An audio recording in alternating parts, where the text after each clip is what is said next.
Victoria's population is growing, and Moreland is growing too.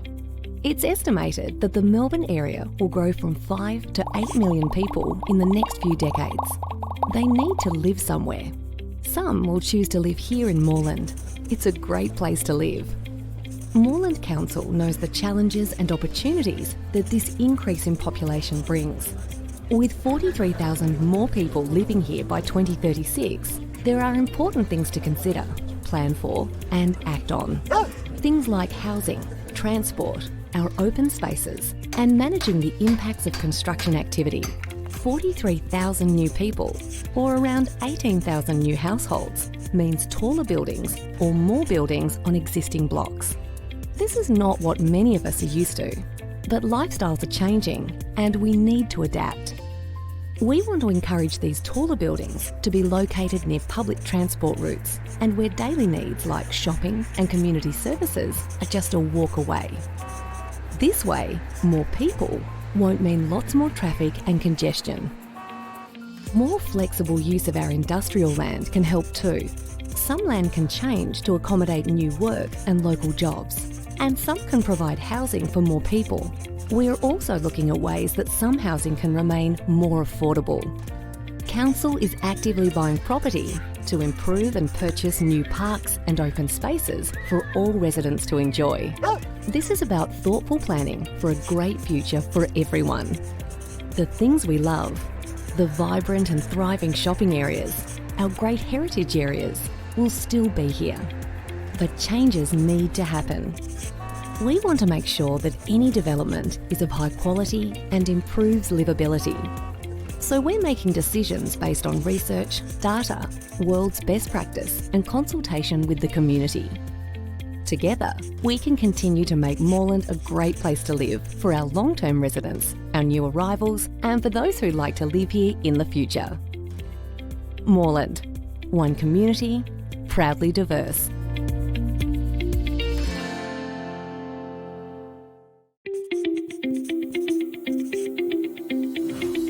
By 2036, it's estimated there'll be 43,000 more people living here in Moreland. And they're all going to need to move about. To walk, cycle, drive, bus, tram, train, use shared vehicles, and whatever technology emerges next. Smart, effective transport is vital. So Moreland Council has plans to help keep us moving now and into the future.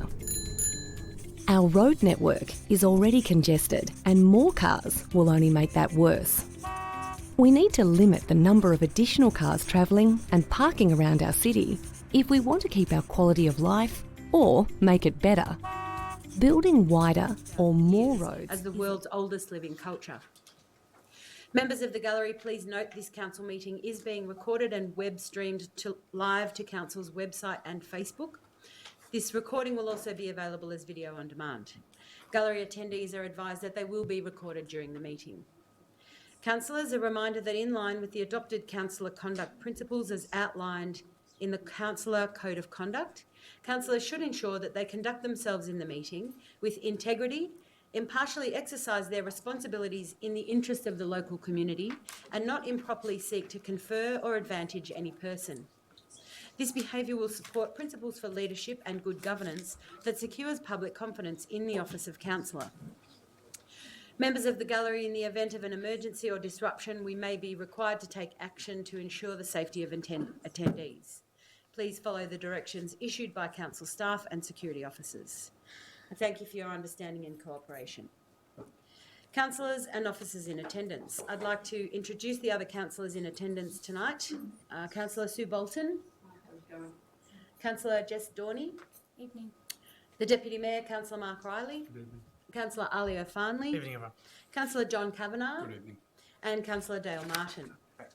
The officers in attendance tonight are, to my left, the Chief Executive Officer, Dr. Nerina De Lorenzo, the Director of Community Development, Arden Joseph, the Director of City Infrastructure, Grant Thorne, the Acting Director of City Futures, Phil Priest, the Director of Business Transformation, Sue Vucevic, Director of Engagements and Partnerships, Joseph Tobacco, the Executive Manager of Finance, Liz Rowland, the manager of corporate governance, Jodie Watson, and the unit manager of governance, Sally Curran.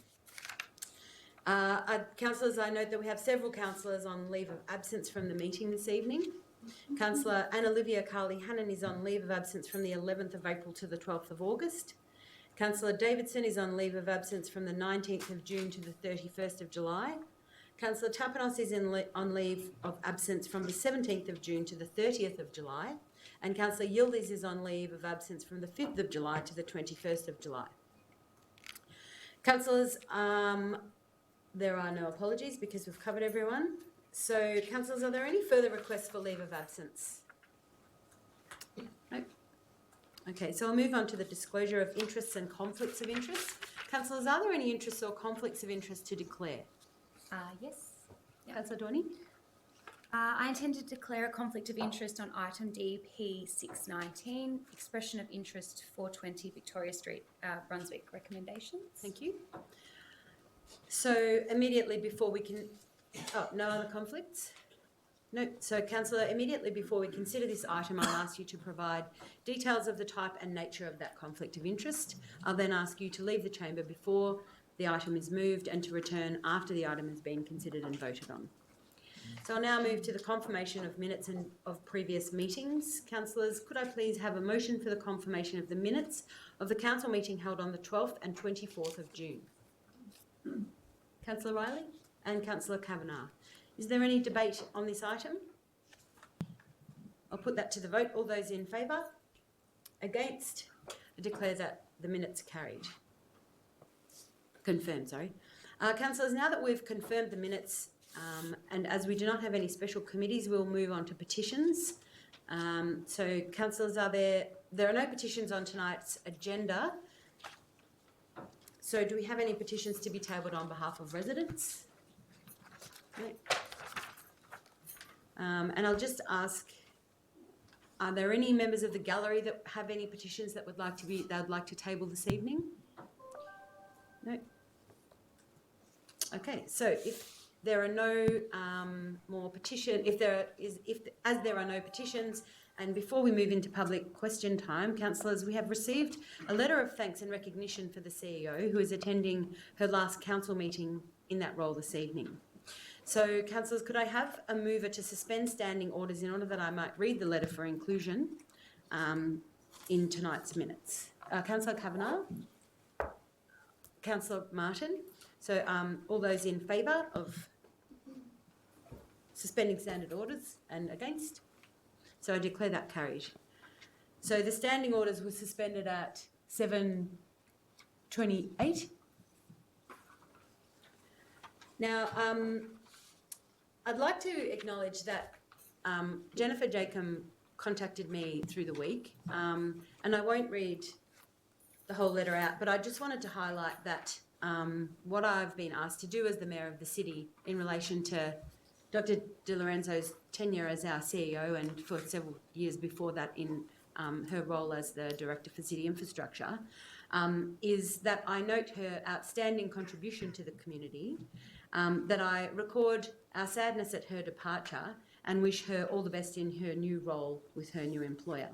So I'd like to thank Ms. Jacob for her efforts presenting this request to me, and it's with no hesitation whatsoever that, you know, if it wasn't you, it may have been somebody else. So I'm glad that we've been able to have you with us to witness that we are happy to do this in the chamber this evening.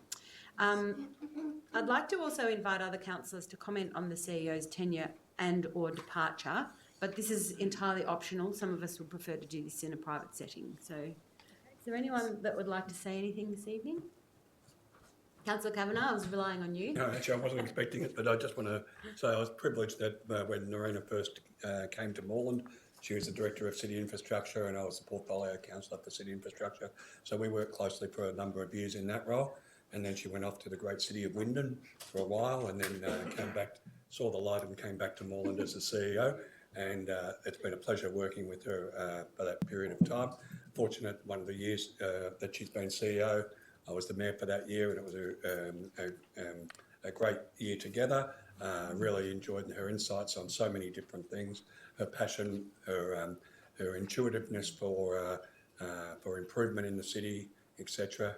And probably more than anything else is she's very good at all those sort of things, but she's got a beautiful manner and mixes with people exceptionally well as well. So you don't normally get both sides, and we've got that with Nerina. So I wish you well, Nerina. I thank you sincerely for your wonderful contribution to Moreland, both as Director of City Infrastructure and then as CEO, and wish you well in your next endeavour. Thank you. Thank you, Councillor Kavanagh. Councillor Farnley? Thank you, Mayor, for the opportunity. I too want to echo Councillor Kavanagh's thoughts.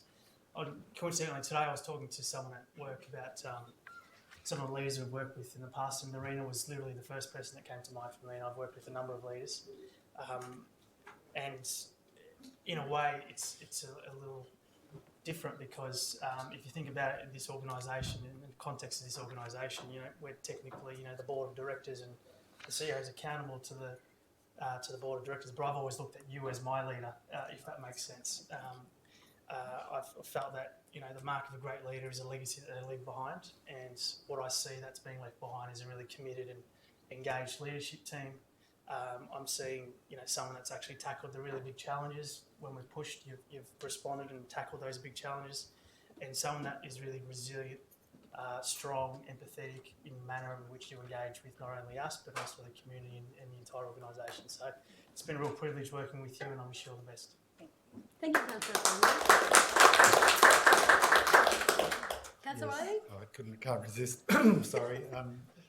Just to concur with my colleagues, Farnley and Kavanagh, they've spoken very much what I would like to say as well, but I'd like to just add that Nerina's an enabler, she's a problem solver, she's a very positive person in this kind of large organisation. And as Councillor Farnley said, she's one of the kind of outstanding leaders that I've ever worked with, and I've worked with many over my many years. So it's with a fairly heavy heart that we have to let you go. And I just think the work that you've brought here, the professionalism, the learning that you do, and the way you work with people has been inspiration. So thank you so much. Yeah. Thank you, Councillor Riley. Councillor All Doran? right, I better jump up too then. I've said this before, not in the public audience, but thank you, Nerina, for all your work and commitment to the city of Moreland. I think you are one of the most competent. I haven't worked with as many leaders as Councillor Riley just yet, but you're definitely one of the most competent and inspiring both leaders, CEOs, but also people that I've been lucky enough to cross paths with in my professional life. So I do thank you. I thank you for your work and the legacy that you are leaving the city, the strong financial position, the ability to move forward into some really innovative space, continue what the Republic of Moreland does demand. And you stepped up to the table. We've got huge shoes to fill for the next person, and I'm sure someone's going to be great. But yeah, really wish you the best. Thanks. Thank you, Councillor Farnley. Councillor Martin, no pressure. I'll be very, very brief, I promise. I just want to unpack this to begin.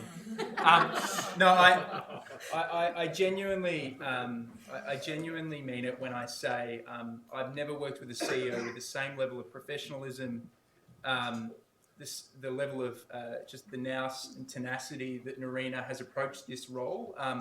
Her ability to not only manage up but manage down, and actually work through problems, and knowing the exact right time when to delegate something, to actually empower those around her, or when the issue requires her attention and it's something that she throws her full self into. And I really do value the legacy that Nerina has left in this city, and I truly mean it from the bottom of my heart that there are some seriously big shoes to fill, and I know this council group will be making sure that we go through the interview process to fill that those big shoes for this city. But I really, truly would like to thank Nerina for everything that she's done, not only for this council group, but for a lot of the staff as well, which she's really brought along with her.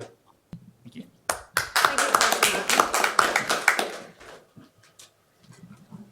Write a letter, less public forum. I also like the idea of doing this sort of thing in a more private capacity, and that's because I've shed enough tears in the last 2 weeks to sink a ship. But while we're on the subject of grief, I'm still in denial. So, there's always a good time to say to you from one woman to another, you are a spectacular woman in all the ways that a woman can be. And I count you as a friend and a very valuable role model. And look, here's a bunch of flowers.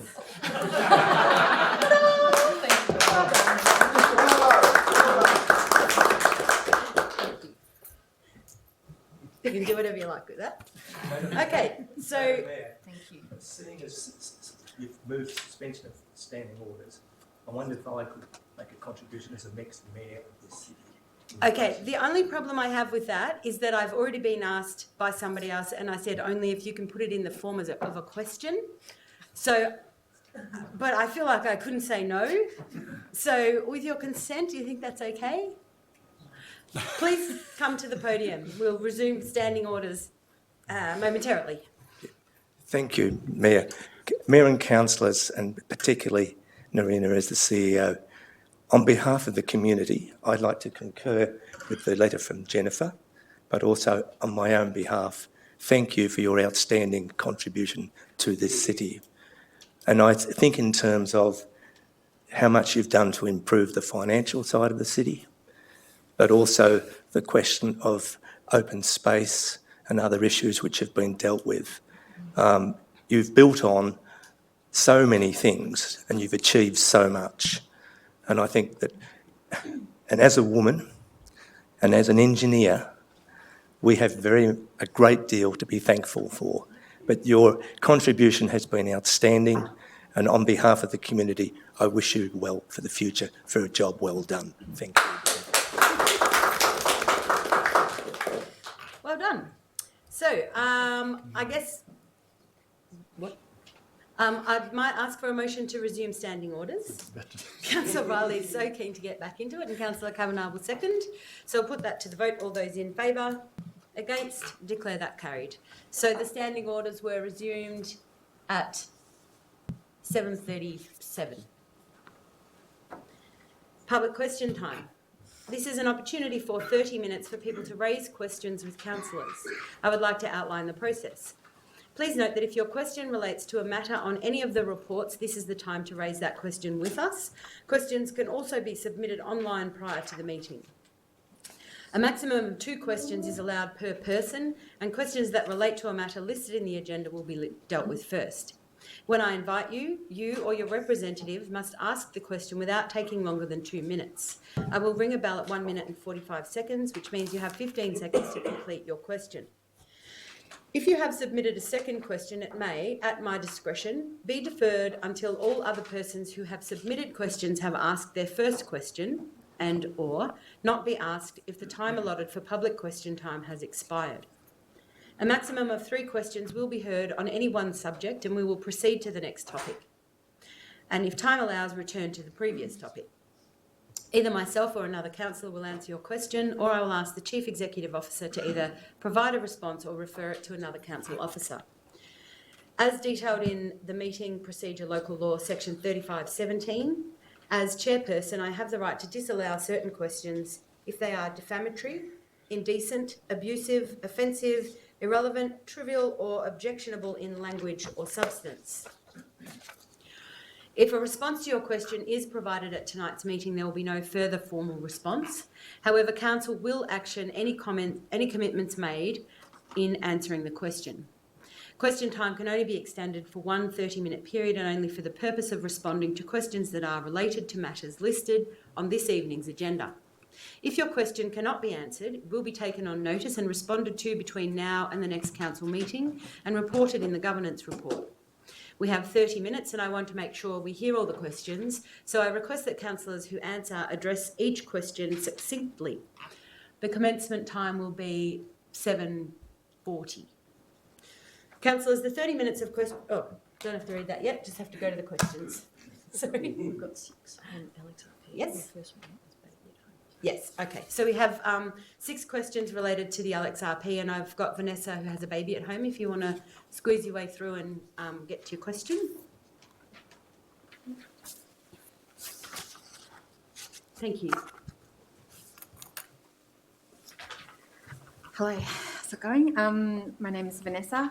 I've got 2 questions. I'll try to be fast. The first one, at one of our previous council meetings, I asked that a heritage assessment be done by council before the level crossing removals begin.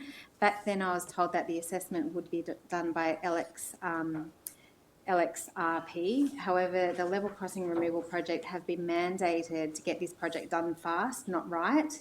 Judging by tonight's motions, I can see that heritage is still very low on the list of concerns by council.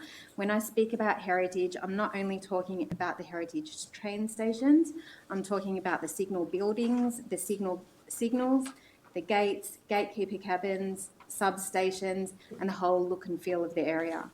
Many of these items are not currently protected and therefore are at risk by the level crossing removals.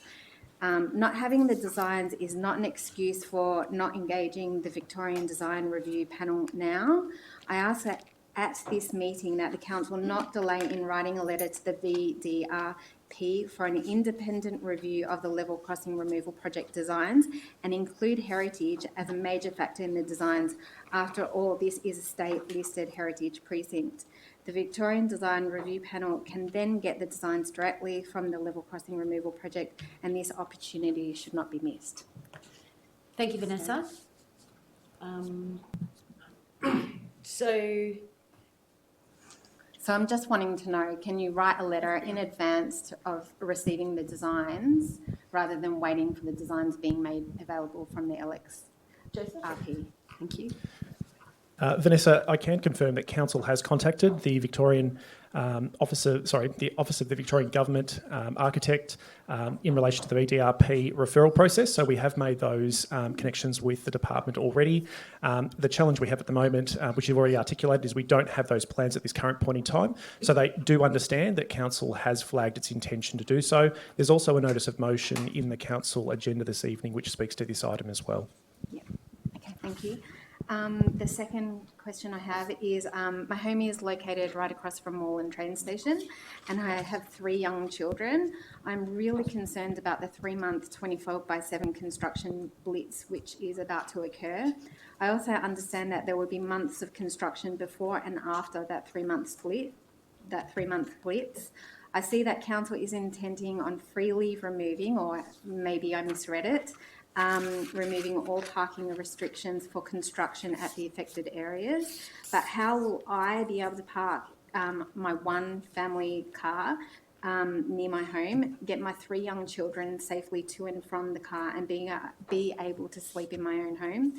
Rather than offering to roll out the red carpet to construction workers, I ask you to consider residents and how we will be impacted by construction and the planning parking changes. How are council going to help ensure my family are able to safely come to and from our home, sleep in our home and simply live in our home? My children need to go to school and we need to work during construction as well. So I just hope that you can consider residents before making any changes. Through you, Mayor. I would be clear in suggesting to you that you may have misinterpreted the recommendation in the council officer report this evening. There are current delegations that are provided to officers to enact certain changes to parking restrictions. The change that's being recommended by the officer report is providing council with the agility to ensure that it's able to protect the interests of residents and existing parking conditions to the best of our ability to respond to exactly the concerns that you've raised. I absolutely empathise with the concern that you have for the disruption that may be caused living within such close proximity to the staged works. What we don't have at this current point in time is detailed plans and a construction methodology to understand what those concerns are, but we'll certainly be advocating on behalf of the community to ensure that those impacts are mitigated as best as possible. And certainly there are obviously a number of other examples across the state where similar projects have been delivered. We'll be looking to those councils, seeking some advice in terms of the sorts of feedback they've received from residents in terms of what offers of support were provided, and to ensure that we're able to work as closely as we can with people like yourself and also the LXRP. Okay. And just before you head away, we did hear on Monday night from the LXRP at a briefing that residents affected in the way that you probably can expect to be will be compensated. So we can help you work out what that looks like. Yeah. But we're here to support you, so we can make that commitment. Councillor Bolton? Just a question. In the strip houses that your house is part of along Station Street, most of those houses don't have off-street parking, do they? Or just only some? Some of them do. My house doesn't. And there's a small strip. I mean, we've got 1 hour parking because we also have the train users and hospital patients. But during this construction, I mean, I'm just worried about getting my kids safely to and from the car, or even having a parking space available. I'm just worried about the whole, even sleeping in my house and being able to go to work the following day. Yeah. Thanks, Vanessa. Thanks. The next question I have here is from Jane Holroyd.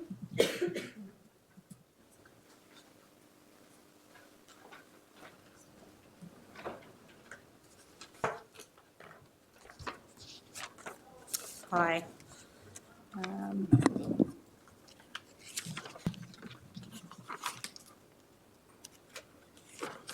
Sorry, I've written it in a more concise fashion somewhere. There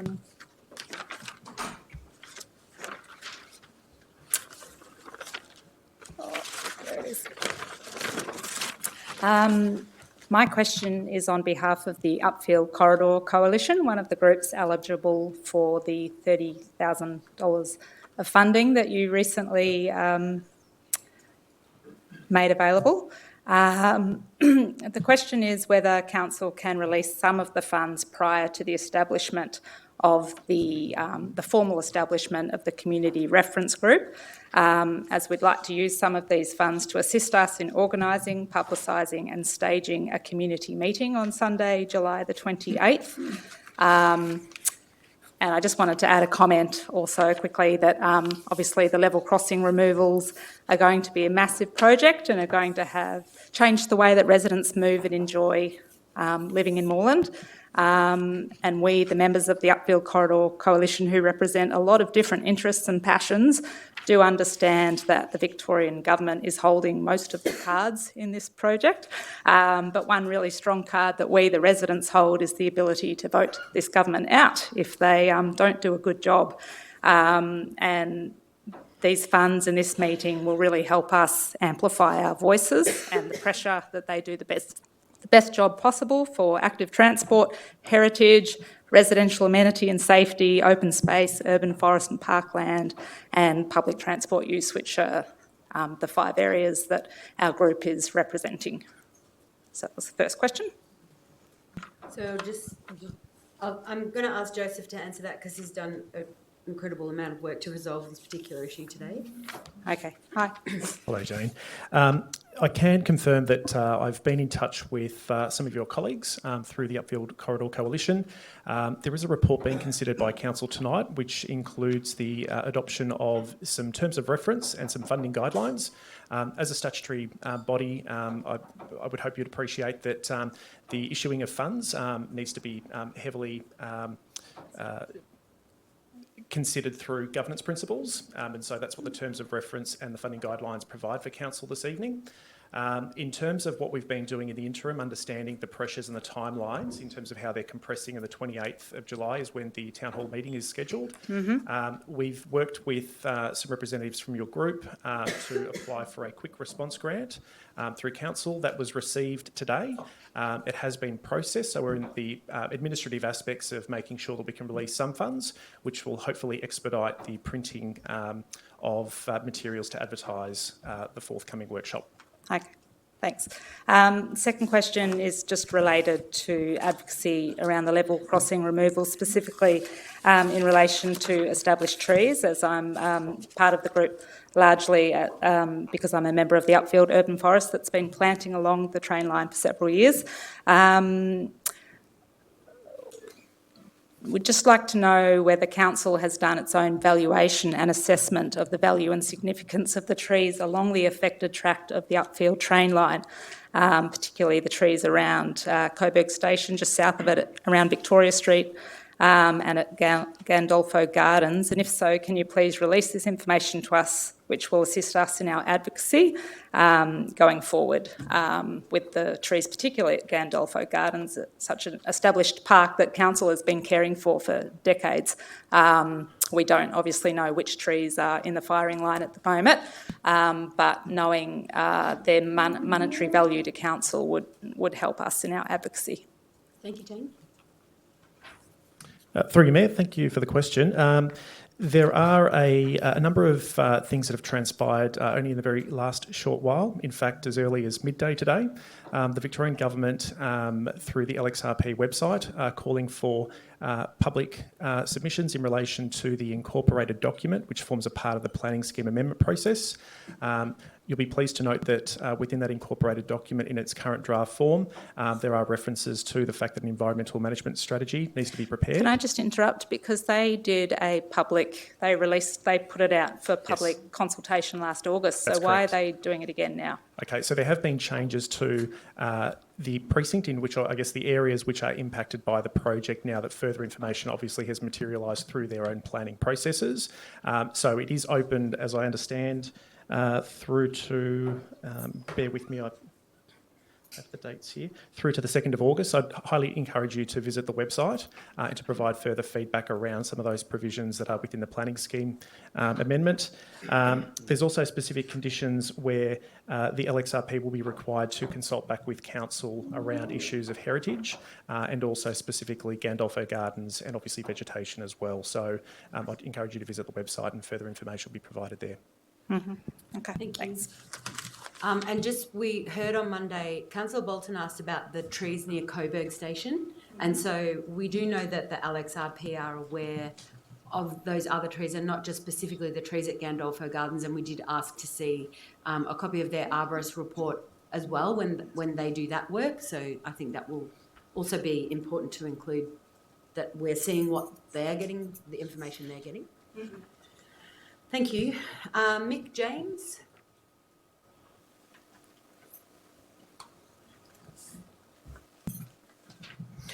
Thank you, councillors. I've been a resident of Coburg for over a decade now.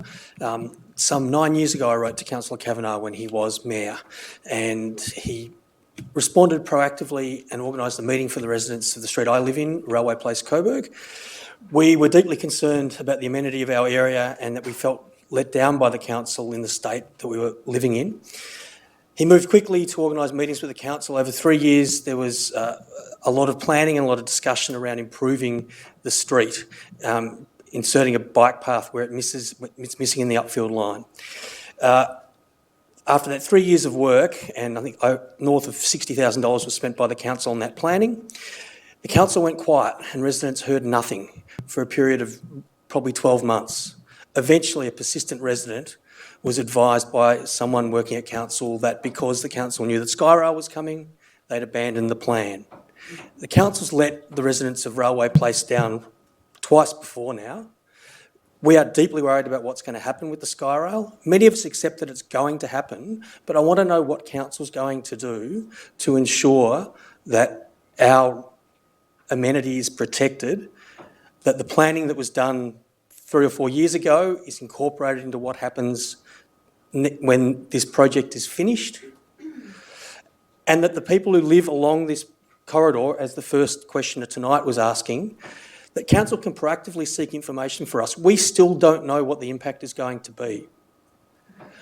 There was a publicity stunt for the state government a few weeks ago at Coburg Station, where the Premier announced that there would be voluntary acquisitions available.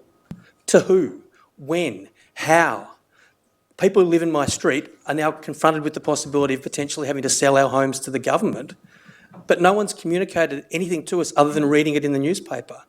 I want the council to be more proactive in helping us find out what's going to happen to us as part of this project. Thank you. Thanks, Mick. Thanks, Mick. Appreciate your concern and your predicament. Council is in some ways in a similar position in that we don't have all the information, we don't have all the answers. There are certainly things that Council has done over the last number of years. One obviously has been to advocate for the level crossing removal project. We have also stated, in fact, in Council report this evening, there are a number of positions that Council has held and has advocated back to the community in terms of what position it has taken and what it has asked the LXRP to do. This is a Victorian Government project, and so there are some constraints around what we are able to do in the absence of any information provided to us. The report this evening talks about the establishment of a community reference group, and I would encourage yourself to keep an eye out for the nomination process. It is one way in which you're able to influence some of the advocacy-related activities that will happen between now and the next few months, possibly through the entire duration of the project. What we don't have at this point in time, and it perhaps repeats messages that I've articulated up until this point, we don't have the construction methodology plan, we don't have timelines at a detailed level, and so until we actually have that information provided to us, it's difficult to understand what measures we might take to work with people like yourself to understand how we can communicate back to the state government around the position that you have. But I would highly encourage you to consider a nomination through the advisory group that's being established after Council's consideration this evening. Thanks, Mick. The next questioner is Pauline, and also John Englert and Jack Amanatidis.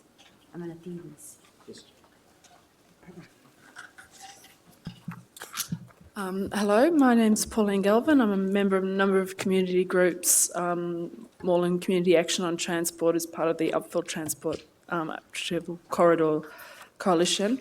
And my question has actually kind of been answered a little bit because I am another person who has come here. And so the question and my particular question is that I've been noted that council officers have been advocating to the LXRP, including things like the opening of Victoria Street to vehicles across the Upfield Transport Corridor, which I find quite concerning. It's part of an old transport plan, but apparently, on the documents tonight, that's still what the council officers have been saying that they've been advocating for. Will the council officers in the future advocate for options that are consistent with reducing vehicular traffic in Coburg and for the protection of the mature habitat trees which are currently growing around the road embankment at Victoria Street and are very significant heritage habitat trees? Thank you, Pauline. Through you, Mayor. Thank you, Pauline. The current position that Council has taken in terms of its advocacy position on this particular project over a number of years has, as you've identified, incorporated and referenced Victoria Street in particular. The connection with that goes back to the formation or the establishment and then the adoption of the Coburg Structure Plan. That's a document which sets the vision for the future of Coburg. Amongst that, there's a range of infrastructure and public asset related improvements, including the creation of Coburg Square.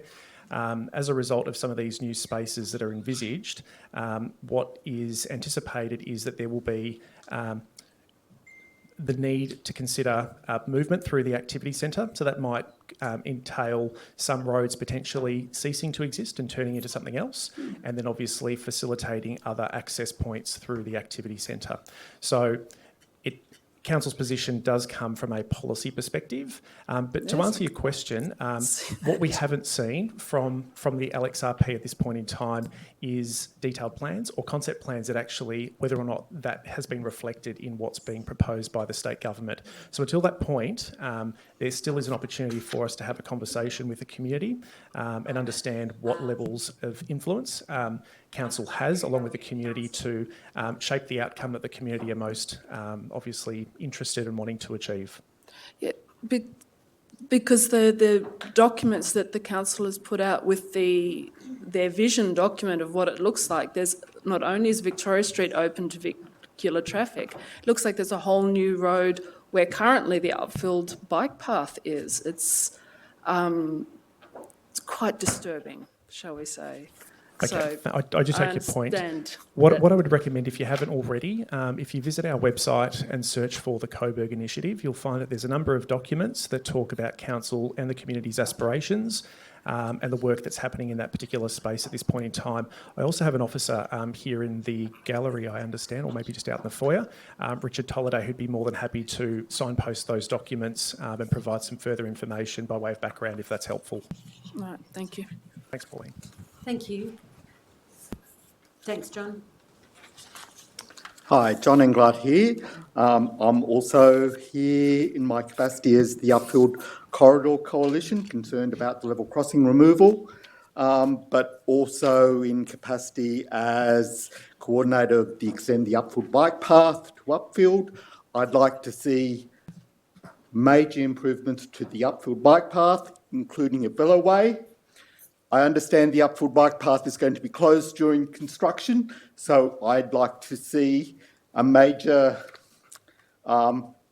direct detour route. So I know it's going to be addressed in one of the motions. I have a couple of questions I want to ask. I actually conducted an active transport count at Coburg Station, just north of Coburg Station on Bell Street on the 11th of June. I've forwarded you those results, but that indicates there's a major congestion problem there with pedestrians and cyclists travelling north-south and west-east.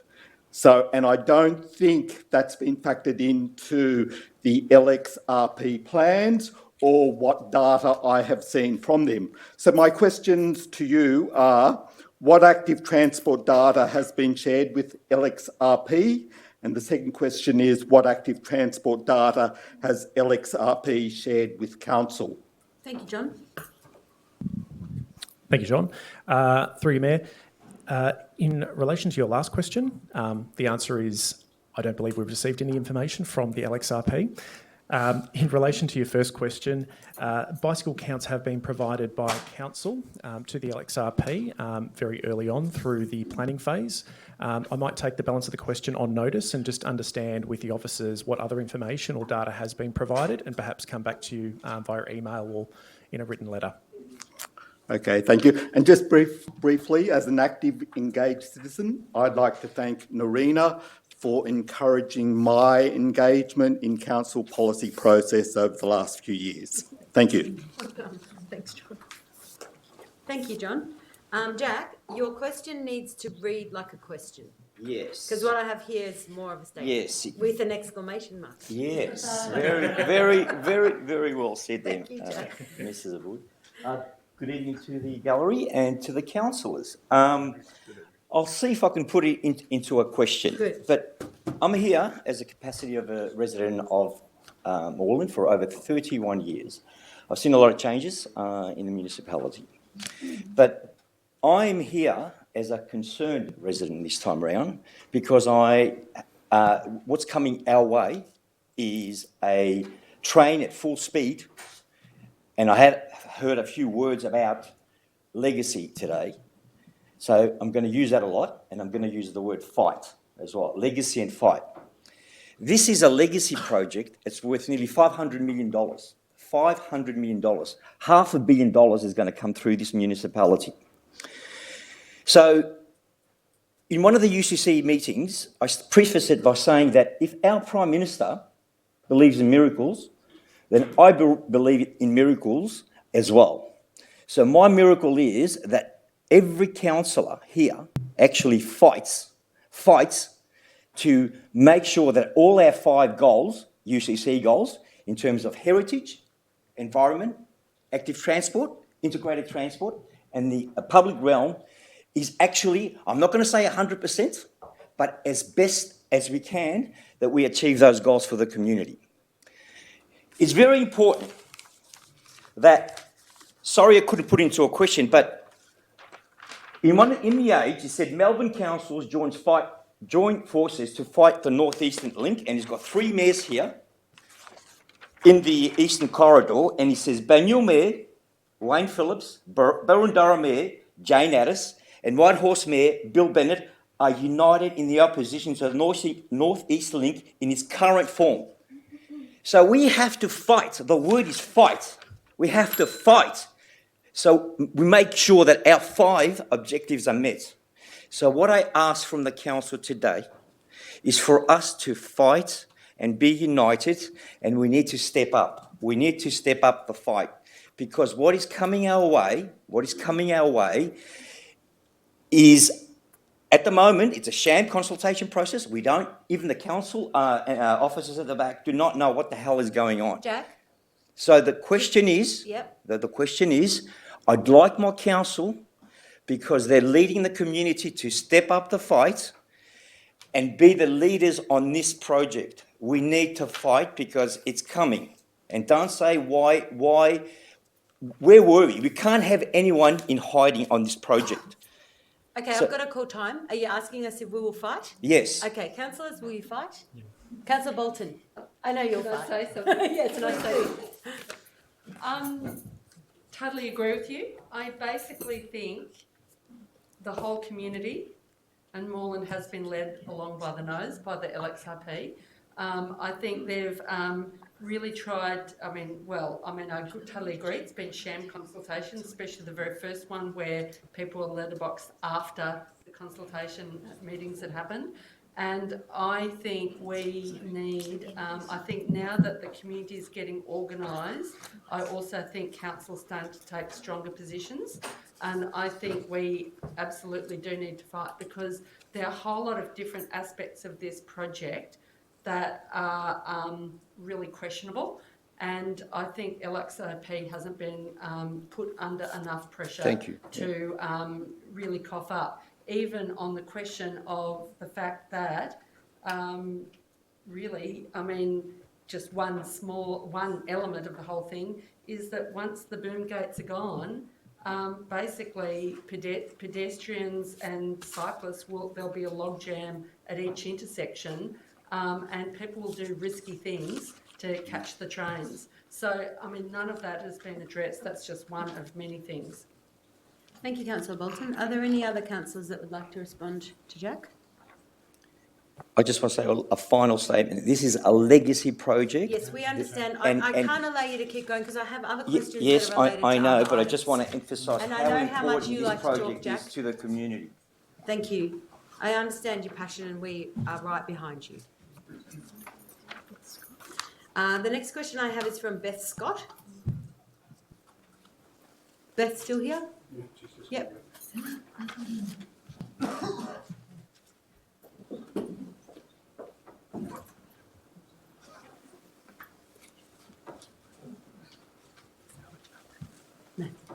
Hi, I'm Beth Scott from Brunswick Junior Football Club, and my subject tonight probably pales in significance to some of the other issues raised. However, I'm just wanting to raise with you the recommendation that you'll be hearing tonight about to council about the funding for some coaching boxes. Our club has grown in 9 years from 1 team to 18. We've got 397 players. We've got 86 girls playing, which we've had a 54% growth in 1 year. We've worked really passionately and we're really community driven at our club. And we would really like to see, we don't want to knock any players back. We think health and wellbeing of young people in our community is so significant. Without these coaches' boxes, we can't comply, unfortunately, with our league's requirements. And given that when we put this when we put this request through, we know that it'll actually be council property, a council asset. We can't fund it ourselves. We could probably part fund it. The reason we've read on the report is that we are in a financial position that we don't need the assistance. However, when we provided that information, it was pretty much when all our registration payments came in at the start of the year, and it negates the 95% of our expenses for the year. We weren't consulted about that decision based on that amount of money, and I guess in good faith we gave that detail to show that we could part fund the project. So we're pretty disappointed that it looks like that the basis of the decision's been made on that. I'll just briefly, I guess our two questions tonight are, will you please reconsider the recommendation that's going to council that we're not successful in the grant? That would be my first question, that I think you require a little bit more information about the position of the club, and I guess we've put a lot of time into the grant and we're disappointed about it looking like that was the key decision-making element. Thank you, Beth. Sorry. That's okay, right on time. I'll ask Arden for a response. Yep. Through you, Mayor. It's very pleasing to hear the success of the club, and we're totally behind you in that regard and commend you for everything you've done as a club to stimulate participation. This is a difficult time when we have grants to consider. We were well and truly oversubscribed in this category of grants, and that meant there had to be some that were successful, and they're the ones recommended for council tonight, and others that fell below the line. So we couldn't double the allocation and fund every single project. That's not saying that yours is not a good project. It just hasn't been able to get above the line. One of the things we will do as a result of whatever council's decision is to meet with you and your club after the council meeting. And we'll talk to you about some options that we've thought of that might be helpful in getting your coaches' boxes. These include looking at the other clubs that also use coaches' boxes at Clifton Park. There may be a joint partnership there. AFL Victoria has funding for infrastructure somewhat similar to this. We can look at that, and you can always resubmit it with further information for council's next round. So those are the things we will do once council's made its decision tonight. You touched on compliance, and I'm briefed that prior to the start of the season, council contacted the Yarra League, made them aware of the situation about the coaches' boxes, and they were prepared to not insist on that for this time. That's not actually correct. That's the information I've got. We can debate it separately. I can speak to you offline about that, but that actually isn't correct. So what we might do is we might just, you can follow that up together outside of the chamber. Yeah. And I would like to point out that we are highly researched in funding. We've put a lot of time into it. So I've already contacted some AFL and a couple of others, but we will, offline. I guess my second question more broadly is around sport open spaces and being innovative around the challenges we're going to face as sporting clubs and a range of other activities in the community. Our female participation is, really important for Moreland Council, and I'd like to I'd like to hear from council what their position is on how they're going to support clubs in and outside of grants around how we actually, as volunteers, run these community-driven things without knocking anyone back because we can't resolve some of these significant issues to clubs. Pardon? Sorry, but I didn't see that on the No, that's form. all right. So all I can suggest is that we extend the conversation when we meet after the council meeting on the grant and pick up that topic as well. Yep. Thank you. Councillor Bolton. So, what's the implication of not being compliant? So, it'll be taken from this point in time of being non-compliant? So we have to every game bring out all the equipment from across the road, a really busy street, we scramble for volunteers, and it's really hard to get volunteers when they need to do all these extra things. I know it sounds really trivial, but it is a significant thing, and we have issues, safety issues on the day without having the boxes in terms of, you know, if there's wind, all that kind of thing with our temporary structures. We also can't play anyone over or under 10s on game days without permanent structures, so it really restricts us to 7 teams in our competition. And I guess the other issue is, you know, down the track there's no toilets, that kind of thing there, so we have clubs and other participants really concerned about coming to our club because of our facilities, which concerns me because I want as many people in Moreland active as possible, whether it's football or something else. Yeah. Thank you, Beth. Does that answer your question? Thanks. Sorry. Thank you. Councillors, I need to ask for an extension of time, please. Councillor Bolton? Do you have there,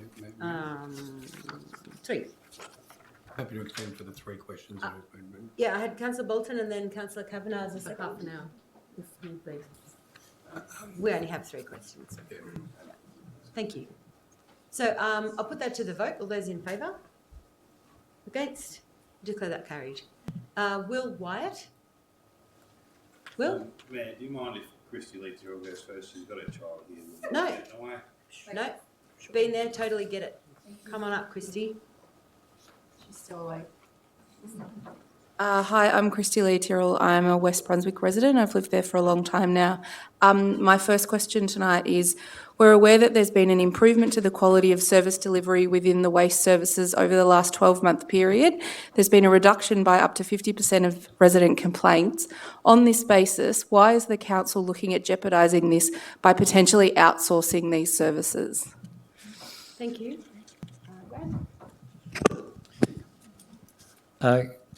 Through the Mayor, tonight the Council is considering a report in the confidential section of the agenda on the waste service review. You are correct in the sense of the customer request numbers in the northern area over the last sort of 12, 18 months have reduced by about 50%, but they are still about 30% higher than a comparable area in the south. They're pretty good in our spot in West Brunswick. I've noticed a massive improvement. Yeah, so... West Brunswick's the contractor. Yeah. Yeah, so... But south of Bell Street's not... In the last 2 years, I've noticed a massive... South of Bell Street is under a contract. Thank you, Councillor Kavanagh. So do you understand what Councillor Kavanagh is saying there? Yeah.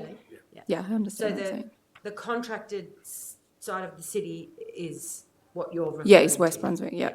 I hear that. So the second question? How does Council expect to continue to work towards achieving the strategic objective as discussed within the last published annual review, including employment opportunities, enhance the environmental outcomes of council waste services, improve resident satisfaction rating, and provide transparent and effective governance of council operations when outsourcing relinquishes complete control over service delivery for a more at arm's length approach? Thank you. Through the Mayor, as I mentioned earlier, Council is considering a report later tonight. The decision in that report is not to actually either outsource or the service. And there are many ways in which Council can achieve those strategic objectives going forward. So really Council need to consider the report later tonight. Thank you. Thanks. Thank you, Christy. Tash, or does Will want to come forward now? Will? Thank you, Mayor. Thank you, councillors. We're aware that many of you councillors are aligned to the Greens political party, and within that party policy is a strong anti-privatisation platform. It states there privatisation has failed us, it's led to huge profits for big corporations, but less reliable services and increased costs for the rest of us. We know that outsourcing also results in a reduction of permanent secure employment and drives down wages and conditions for employees. How do councillors factor this into your decision making? Okay, so because this is coming as a confidential item later in the meeting, I think that's the way we need to discuss it, but I can completely take on board exactly what you're alluding to and what you're saying. And so this is just something that we will flesh out later this evening. Are there any other councillors that would like to comment? Councillor Bolton? I'd like to say I totally agree with the sentiments. I don't think we should be marketising or privatising any council services. And I'd like to see some services which have been privatised in the past brought back into council hands. If it's broken, engage with the staff to fix it. Sorry, well, we can't get into a dialogue because of the structure of the meeting, but you can move to the second question if you like. Thanks. If the decision centralises around the cost of service delivery, have other alternatives been investigated prior to looking at market testing? For example, looking at cooperatives with other councils to increase your purchasing power and other stuff. Thanks, Lynn. Yep. Thank you. Just through the Mayor. So we've looked at a whole range of other councils, their data and their arrangements. I can tell you that in the north, of the 6 other northern councils, we understand that 3 do waste by contract, 1 is partly by contract. We're also another that does it partly by contract. So south is by contract and north is by in-house, and 2 are in-house. And there would be no reason why we wouldn't look at that as a part of any of the options going forward. So the idea of a shared service, particularly if there's in-house, looking at in-house shared services, could be looked at under any of the options going forward. So, very happy to look at that.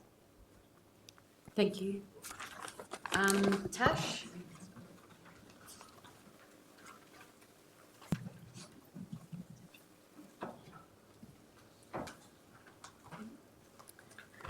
Good evening, councillors. So my name's Tash. I live in the northern part of the municipality and also work at the ASU.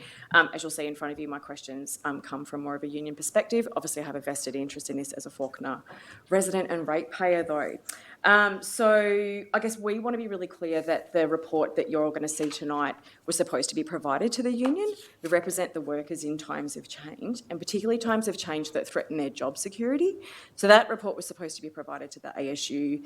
It was provided very late last night, I understand, and we were supposed to have adequate time to review that report and really come to, some kind of informed position to be able to consult genuinely with our members. And that hasn't happened. So my question is, we're seeking additional time to consider the report and the ability to work with council. I think we've reached out to some of the councillors as well and would really like to have a dialogue with some of you about, how this might be able to be done a bit differently, and to explore the possible outcomes prior to the decision being presented to councillors. So can we ask councillors to please commit to a deferral of this matter until, that can be carried out? Thank you, Tash. Grant, I'll ask you to answer that question. Through the Mayor, the process leading up to the report tonight's been ongoing for about 2 years, and over that 2-year period there have been a number of discussions with both the staff, some of which are present here tonight, and also ASU delegates and also organisers. And at all those discussions there have been data provided in extensive graphs about CRS numbers, discussions on costs, over those various meetings, which have extended from November, a couple of meetings in November 17, December 17, January 18. There were letters exchanged between Council and the ASU in February 2018. Council then undertook the report you referred to mid-year based on suggestions by the ASU. Those suggestions added cost to the service. And Council again met with ASU in January and February this year, and again we met with the ASU last week to inform them the report was coming tonight. So over the last 2 years there's been significant consultation between the Council and the ASU and the staff over the issues. Thank you. And you've got a second question here? Yes, I guess the question remains is that a council is fully aware then that the union got, basically 24 hours to review the report. There has not been that opportunity to engage and exercise our right as a representative of the impacted staff, some of whom are here tonight. So just making sure that you're all fully aware of that then. I guess we also have an issue with the in-camera nature of the discussion to happen later. I think as a resident as well, I would really like to know where my councillors stand on this matter, and we don't think it's appropriate that these conversations are conducted in full privacy. So as a union, we've got a real issue with that kind of conversation happening in a way that we can't be present to actively represent our members. But as a resident, I also want to know where you all stand on this matter. We vote for you and we, work in good faith in our local communities, and we'd really like to know where people stand on matters like this. Job security is really important in this country and it's only getting worse. Thanks, Tash. I've been a former member of the union. I was a member with you. We used to I go to meetings recognise together. your face, man. I'm going to throw to the CEO to talk about this because it's actually her jurisdiction and a lot of the discussion's gone on for 2 years. I don't propose to discuss those things publicly and to debate the issues publicly because I don't think that would actually benefit the workers that we have and so on. I think we need to actually treat this in very carefully. And so in that sense, tonight's discussion is not about outsourcing, it's about looking at the next step in terms of the process that's just been outlined. There's been a long discussion. So to suggest that we're not continuing the discussion, I think it's not my feeling. I think that's what I'm interested in. That's what unions are there for. That's what we need to do. And that's what we will be empowering the CEO to continue those discussions to keep resolving the issue. So I'm not, not about to suggest that I've got this feeling that somehow we're at some critical point where there's going to be some major decision. I don't think that's the case at all. I think we are trying to progress the discussions and to get some further progress. Thank you. Can I just speak to, just before, but we understand that it's going to market testing, which opens the door then to things like requests for tender or outsourcing or what have you. So it is actually, it's a step along the way. So is that where our understanding is on the matter? Okay, this is a confidential report, so that is the nature of it. We can't right now start talking openly about it because it is a confidential report. And, the thing that you learn as soon as you get here is there's a huge amount of governance and bureaucracy that governs all of this stuff, even down to us having a fight or a conversation or something across the gallery during question time. So this is not really a situation where we can talk about the nature of the report because it's confidential. So this is the bit. So I'm just going to ask the CEO to finalise an answer. Just some further info. So there's a small handful of topics that then become confidential. So personnel matters or anything that affects personnel goes into a confidential category. It can be called confidential. So I'm just giving you the information as to why this would be considered a confidential matter. And similarly, anything that could be a contractual or further information that could be taken advantage of at a later point, that is also confidential. I guess we disagree with that. So we think that you have content, that there's data, that there's information that can be tabled openly. We think that there might be members of the public that also are ratepayers here that want to know some of that data and some of that background. And I think that they've got a right to know those things and to make informed decisions as well. Thank you. Oh, it's not good enough, sorry. Okay, so that's all the questions that we have this evening. So I'll now declare that question time has concluded at 8:25. Just remember, we only got the report yesterday. So I have on notice responses, councillors, I'd just like to note that on notice responses are now reported through the governance report to be considered later this evening. And I'll now move to the council reports. So the first report we have to consider this evening is DEP 719, the Level Crossing Removals Advocacy Council Action Plan item. Councillor Walton?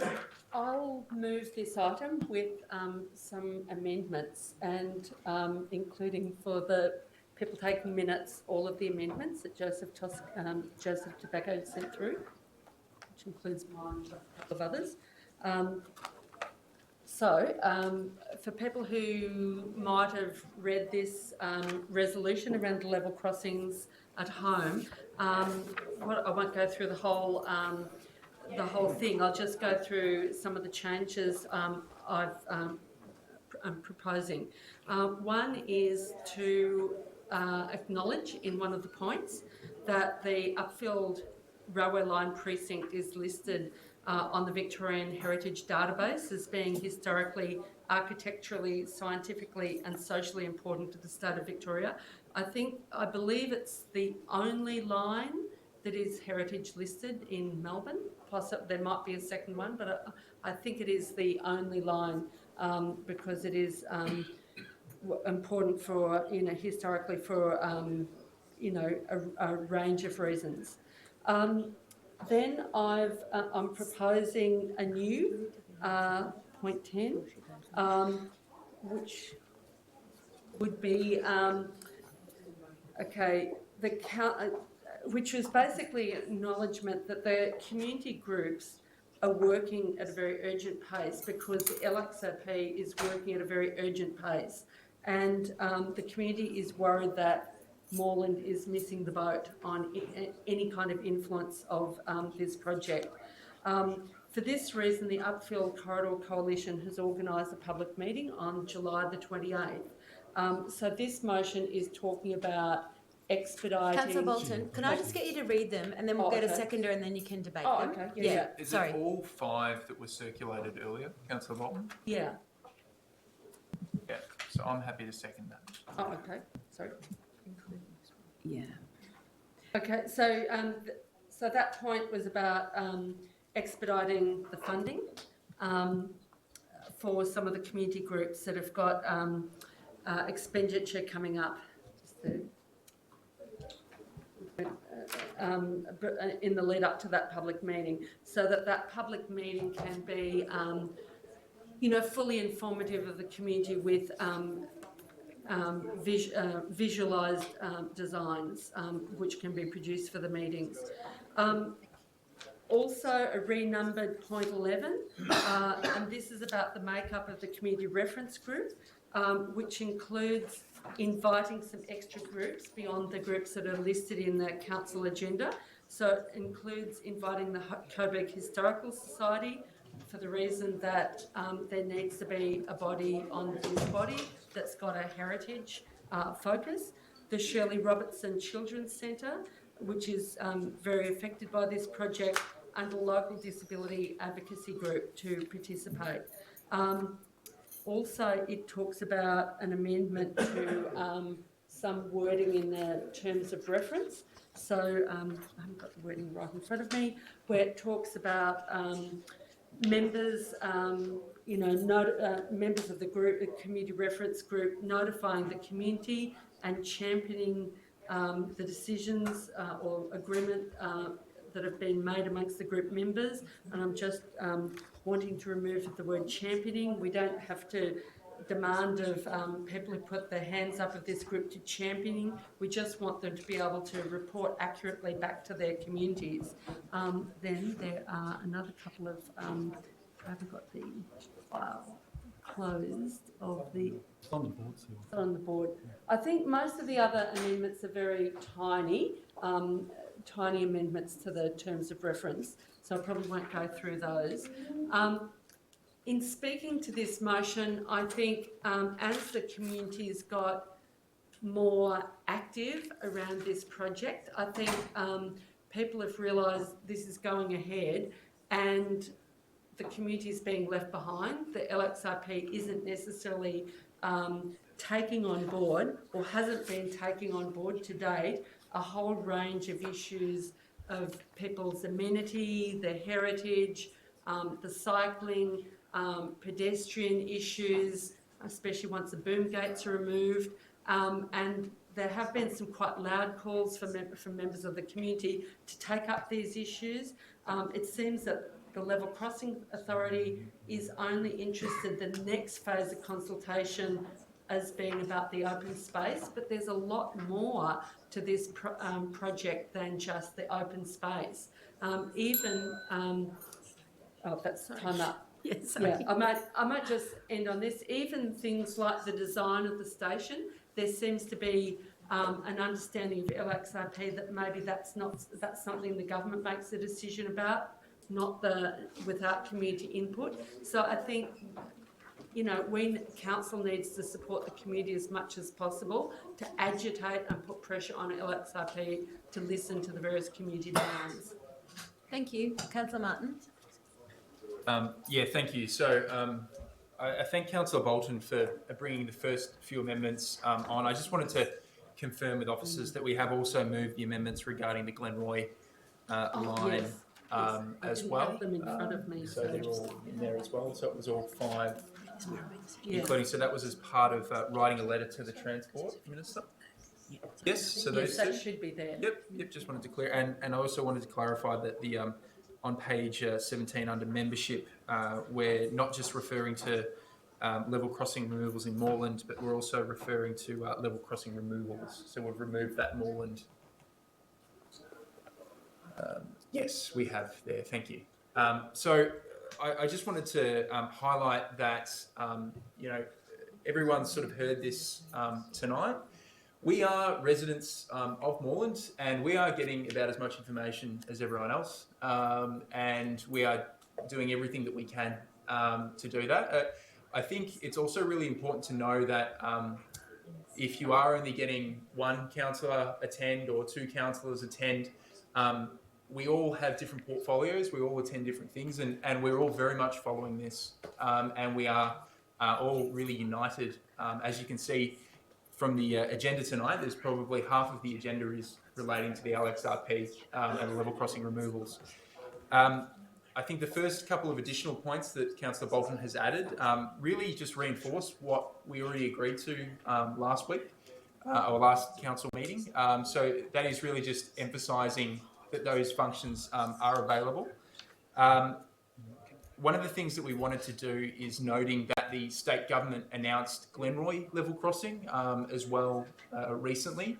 They haven't given us much information on that one either regarding the timelines, and so we thought that it would be opportune to actually emphasise to the State Minister for Transport that if a trench option is to go ahead for Glenroy, that we really want to see a broader activity centre and really facilitating a new civic space in the heart of Glenroy. It's something that we don't want to see Glenroy ripped in half. If there is a possibility of a trench with a cover, having Glenroy joined together and not having a big trench through the middle of Glenroy, I think is something that the whole community wants to see, almost as much as they want to see the crossing removal being removed. And I really, so that's the point on Glenroy. I just really would like to emphasise that you do have the support, the full council group is supportive of this. And I know that there has been probably some miscommunications in the past, possibly because of not all of us attending all of the events. There's sort of been rumours about people being not supportive of certain elements. This is something that we as a council group are really behind, and if anyone has any questions for any of the councillors, please just give us a call, pick up the phone, and we can have a chat because it's something that we're being very transparent, and I know the officers are working awfully hard on this as well. Thanks. I just had a question for the mover and seconder, and it's moved, but on our chart it's called amend the renumbered point 11, although it's not point 11 there. The bit that says authorises the manager, places and manager partnership projects to undertake the necessary actions to set up and run the community reference group, including inviting the Coburg Historical, etc., etc. I'm just concerned about naming groups again, and I spoke to this when we, at the 24th of June meeting, just because as soon as we named Upfield Corridor Coalition, No Sky Rail, Upfield Line, we pretty much walked out into the gallery and realised, oh, the bug, there were other groups, and so I'm a little bit nervous about naming groups, only because there are bound to be other groups that we haven't named, and I think that there are members of the reference group that will be in several of the groups, and possibly we need to leave the door open for anybody who's not in any of the groups who may have information that will be valuable. So I just wondered if you're interested in some kind of amendment there, and I'm wondering why, depending on the issues arising, additional members can be appointed as appropriate with the endorsement of the mayor was a problem, because there's no group that I'm going to say as the mayor that group's not appropriate. So I just wonder what you think about that idea. I'd rather leave the groups in, because I think if you look at the groups that are in the council report, I mean, there's a lot of groups that have got some similar, similar campaigning around similar issues, cycling, public transport, pedestrians, etc. There's the group that has been campaigning around local amenity in terms of the No Skyrail group, as well as the Upfield Corridor Coalition. But there are some gaps, a couple of obvious gaps, and I'm worried that they won't get properly invited unless we name them. I think there does need to be someone on this community reference group who's got a knowledge of heritage, because and so that's why I'm proposing the Coburg Historical Society as the local group. And secondly, after hearing LXRP's presentation about what they're doing in terms of disability access to the station, I'm actually quite concerned about the very limited proposals in terms of disability access, and that makes me really feel strongly there has to be someone on this committee from a disability access point of view. Yeah. Just to clarify. And so haven't named that group because I don't know what group, but I just feel that those are. Can I just clarify something? It's not that I don't want those groups included. My issue is about the gaps. Because if we're naming, and I've been on the disability working group since I was elected to council, I totally understand what the issues are around the project. I'm not rejecting any part of the aspirations or goals of the council and the groups, but I'm concerned about the gaps, because I understand the intention, and it doesn't mean we wouldn't still contact those people. And I have spoken with Shirley Robertson. I'm on the disability working group, so that conversation will come through there anyway. But my issue is that when we name groups, we leave groups out. It's prescriptive, and that's my concern, because I think that leaving it how it was means anybody can still be involved. My response would be council's already named a bunch of groups in the report. Yeah, which is but the thing is, there are some particular gaps, and that's what I'm not trying to, say other groups can't participate that aren't amongst any of the listed groups, but I'm just have made reference to groups that are not, it's inviting them. They might say no, they don't have anyone who's available to participate, but I think there are some gaps. Can I ask then if you would be prepared to consider this as a separate amendment rather than the block of amendments that you put with the recommendation? Or someone could amend it out of the motion. I've got a... Okay, so... To amend the motion and delete the naming of those council parties, and then you can have the debate. Yeah.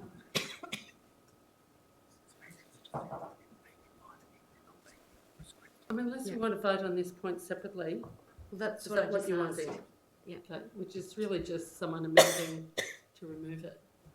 Or I can pull it out. Okay. Well, I'm just asking if, with the recommendation and all of the amendments that you put, can we vote on this amendment separately? Okay. Could council ultimately consider withdrawing it? Well, she's just stated we that she can. doesn't want to. I'm saying I'm happy for us to vote on it separately, but I'd rather strongly stay in, because it is addressing a gap in the report. Yeah. So just through the mayor, just a suggestion on the mechanics of how to do this. If you're open to having moved the report with all of the amendments that have been discussed in that table, but if you would agree to move that report, actually you'd need another person to propose the amendments that Sue's put in there. Don't worry about it. I'll just withdraw. It would be all the actually neater questions. if someone else proposed to get them out. So I think just someone should move to delete them and we can debate. I'll move a procedural that we actually take out that number 12 as it is up on the board there, and vote on it separately as a procedural motion. So we deal with the officer's amended report that Sue's put up with a whole bunch of other amendments, that we deal with that in one tranche, and then this one we just deal with separately just so we can debate it. yep. Well, the only problem is there needs to be a motion on the table, and It's only a part of this point that's under contention. The rest of the point, I've got an issue with the other half. you've got an issue with the rest of it, so the whole point is an issue. Because if the whole point is an issue, then you could vote on it separately and consider that point separately. That's what I was moving procedurally, yeah. Okay, all right. Are you open to moving that separately? Mayor, would you like me to move that we delete point 12? Is that what you... No. Just to Not yet. debate it separately from the amendments that you've put as part of the recommendation. Because then it doesn't go missing altogether, it just gets debated separately. Yeah, we can do that. Mayor's discretion. You can do it as we would sometimes do when you vote on a set point separately. That's right. So this has been moved. It's moved as you've said it, Sue, and it's all on the screen. And then you may have debate on the first 11 points, vote on those, and then you might have debate and discussion. And if there's any amendments to point 12, you'd vote on that separately. It's okay, one debate but two votes. Okay? Yeah, thank you. Thanks for clarifying governance. Okay. Defer to you. Just to throw something else into the mix, I've got another amendment that was missed. What was that? Okay. So I propose that in the selection criteria section, criteria for membership, we include. Have you received? No, that's okay. It's all right. I can just speak to it if that's okay. So in the selection criteria section, a willingness and commitment to communicate and champion the message as agreed by the group. So can I ask the mover and seconder if that's acceptable? That's in contradiction. I With not move to champion. take out the word champion. Yeah, I know, Which- so we're in a predicament. And so, well, considering that where you moved to take out champion was part of this motion, part of this amendment. Let's foreshadow it for the Yep. number 12 discussion and do the rest of it. I think we can get through the rest of the motion and we can just debate this and Jess's suggested foreshadowed motion separately as the second part of it. Yeah, I think, can we refer to governance? I'm happy to second it. I'm happy to second it. All right, let's have a debate. Yeah, go.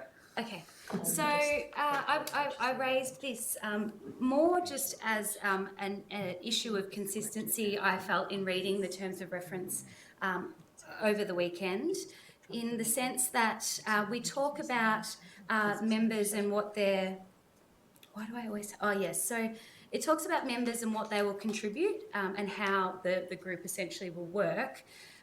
In that section, it talks about that in addition, members will commit to communicating and championing the message as agreed by the group. I think that's reasonable, and as you know, bringing a lot of people and a lot of different views to the table, and I think being able to form a united voice that then we can go out and communicate that with the broader community is important. So I just wanted to, and it's more just consistency, including that in the criteria for membership.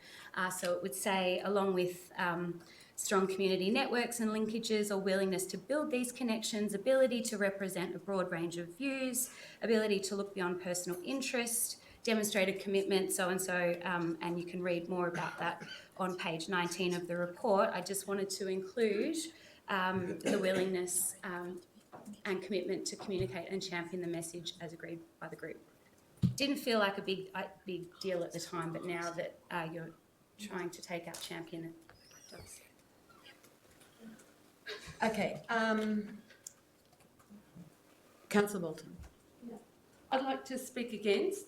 I think to use the word champion, saying, you know, all of the ideas that have been raised by the group are absolutely fantastic, will actually exclude groups, because really all you need is a group of people who are happy to work collectively together, try and reach agreement and communicate accurately the decisions of the group to the community. To actually, you know, not not everyone in the group will necessarily agree with all the points of the other members of the group. But what we're asking is groups to come together and communicate accurately to their community, raise their viewpoints, take on board other people's viewpoints and communicate accurately.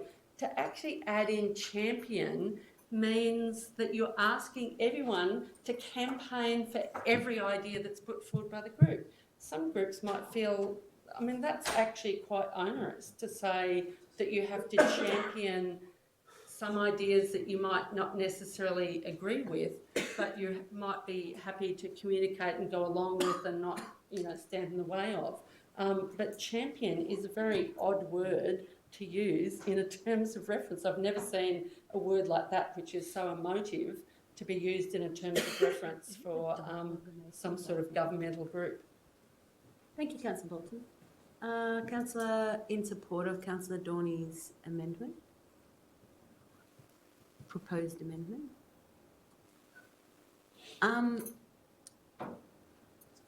So as the seconder, I think that the idea of championing the message as agreed by the group doesn't mean I think that you need to champion everything that the group says. I think that what these activists in the city are doing is championing the message of the community for the whole community, for the city, to us, to LXRP, like the whole idea of it. I mean, personally, I think that's what advocates and activists do, is they champion their cause. I think it's minutiae, and I think that what's happening, which sometimes happens with this group, is that we're arguing about the details so that it ends up looking like we're not actually all on the same position, and we most definitely are, and it's exhausting. So are there any councillors that would like to speak against it apart from Councillor Bolton? Yeah. Councillor Kavanagh. I'm sorry, but I think Councillor Bolton's right on this. I think as you go to a group, it doesn't mean you're going to endorse absolutely everything that goes with a group. You hope that you don't become a negative influence on the group. You don't have to be the greatest grandstander for some of the aspects of what comes out of it. So I actually think it's fair enough. And I think it's, particularly if you go in and you've got a view that is absolutely different to the group, you're not then expected to walk out and champion everything that's come with the group. So I'm actually with Councillor Bolton.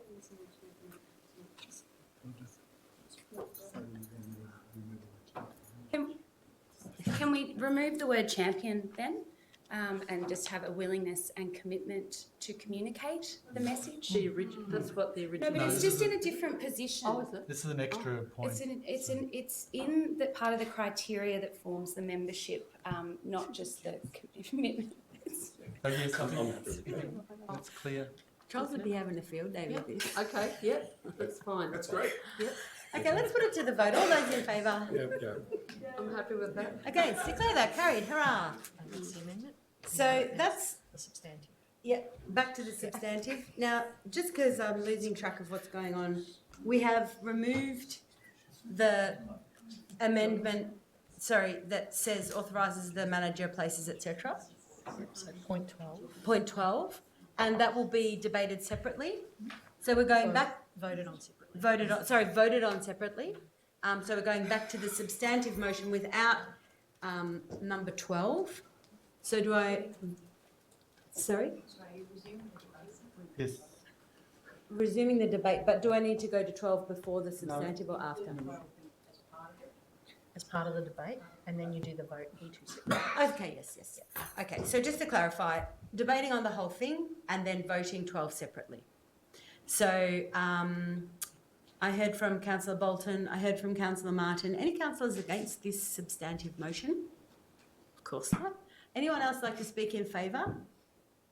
Yeah, look, I do. I speak in favour of it. I just want to say, in terms of the wording there, it says including inviting, and I don't, in terms of the group, so I know there's been some machinating about words tonight, and I'm not, I could be swing either way on this, because whether Councillor Bolton's put them up there to be included, to be invited, doesn't mean they have to be on the group, doesn't mean they are nominated for the group. The 5 groups that are listed there that you read out before, Mayor Abood, are there. The ones that are going to get it, and they may turn it down, that's fine.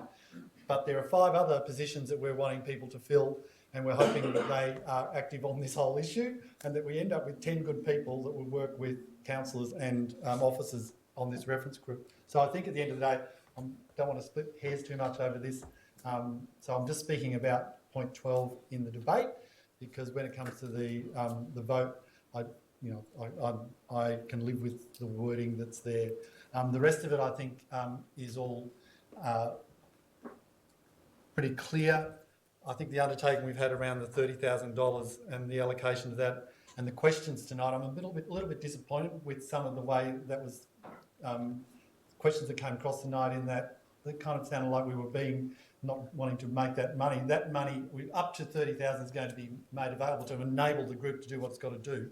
We've already accepted an application today for a quick response grant, which was one of the officers referred to. So I think that's all really good, and we're all going. I think we'll all go full steam ahead, and the public meeting will happen, and we'll get those bills paid for. So I hope that that commitment will follow through. Thank you, Councillor Riley. Are there any other councillors that would like to speak?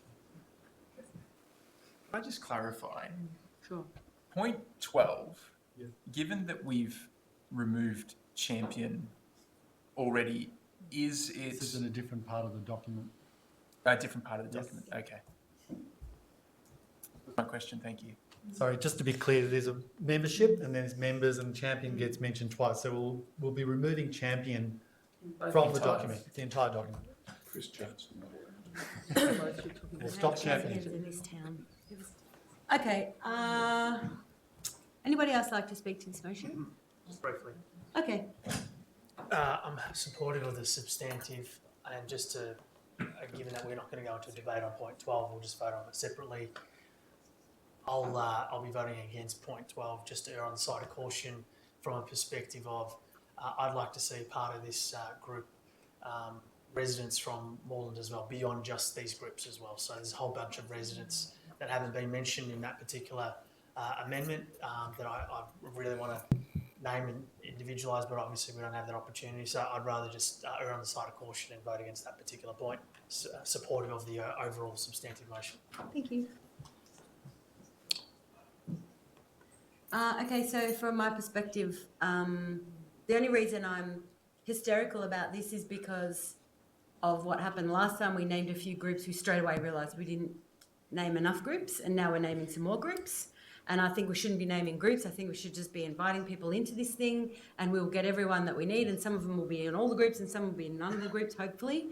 I think the whole thing is one of the most important things that we will support in terms of a community-led action to deliver an outcome, maybe since the proposed freeway tunnel that we still don't support and didn't support publicly through council, because we have a city with activists in it, and we had councillors who were activists, and I 100% support every part of all of this work, from saving the Gandolfo trees to saving the Coburg trees, to getting to not opening up to Victoria Street, to all of the things that we can get with this steam train that's heading down the rails to us.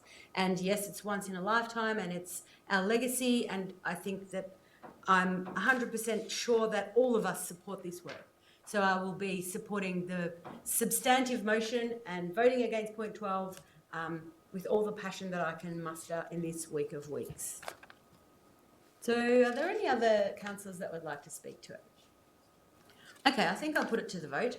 We're voting on everything except the point 12. All those in favour? Against? Declare that carried, and can it please be recorded as unanimous? And I'll now put point 12 to the vote. All those in favour of the amended point 12? My original. Yeah. Yes? Against? Declare that carried. Okay, it's done. Sorry to waste everybody's time. I now move on to DCF F 5319, Amendment C 189, canopy tree planting in residential areas Decision Gateway 1, Authorisation and Exhibition, Council Action Plan Item D19-86573. Do I have a mover for this report? Councillor Bolton? Councillor Riley, second. Councillor Bolton, would you like to speak to the motion? I think this is a proposal for a planning amendment so that some of our medium density development can have trees in private blocks or to change the planning scheme so that there can be influence put on developers to change the way they plan their developments to allow for canopy trees. And that is because as rapidly as council is planting street trees to try and keep the city cool, the developers are tearing out trees out of private garden or what used to be private gardens and putting up unit development. And so basically we've got we're chasing our tail in terms of trying to green the city. And the reality is that Moreland is hotter than the eastern suburbs during extreme heat because of the lack of canopy trees in our area. And so there's a real need to address the issue of trees in private dwellings. Currently a lot of the development is happening fence line to fence line, not leaving any room for canopy trees. And this is a planning amendment to try and address that, to try and force developers to plant trees to try and cool down not only the buildings and people who buy into these apartment blocks, but also, cool the city down. So, totally support this. Thank you, Councillor Bolton. Councillor Riley? Any councillors like to speak against? Put that to the vote. All those in favour? Against? Declare that carried. The next report we have to consider this evening is DCF 5419, Trial Road Closure, Sumner Street and Piers Street, Brunswick East. Councillor Riley? And do I have a seconder? Councillor Dorney? Councillor Riley, would you like to speak? Just briefly, this is a result of the community wanting to ensure that we don't have people using the local roads when the big works opposite Piers and Sumner Streets at East Brunswick Village, where there'll be over 1,000 people moving into the city, is going to have an impact there, particularly when the Department of Transport, formerly Vic Roads and whatever else, they moved the tram stop further north, which meant that cars would be able to drive straight across where they would have had to turn left and so on. So it just opened that up. Wisely, the community saw this and were quite concerned, and then as a result of that, a lot of activation has gone on around ensuring that we can close those streets. So we're about to do that, and I'm just thinking there's a related motion tonight, I think, on the governance report, where we're going to look at appointing a couple of people to the committee later. So we'll do that later in another part where we're actually got 4 members nominated, but 2 of them can't attend, so we'll replace those in the governance report. But I commend this. I think it's a good way forward, and we'll be trialling these closures. Councillor Dorney? We've received quite a lot of support, which includes, I think it was 6 submitters that came and spoke to us, Councillor Riley, Merri-bek and myself, at the hearing of submissions a couple of weeks back. This is a trial, so Councillor Riley mentioned that at the end. We will receive a report, so it'll go within the next, there'll be 2 temporary road closures, and there'll be a report coming to the October council meeting to review the impact of the trial closure. So, thank you, Councillor Dorney. Are there any councillors that would like to speak against this motion? Put that to the vote. All those in favour? Against? Declare that carried. DCD 1619, Community Grants Program 2019-2020 recommendations. Councillor Kavanagh's on his feet. I'd like to move the officer recommendation. If I have a seconder, I'll speak to it. Councillor Martin?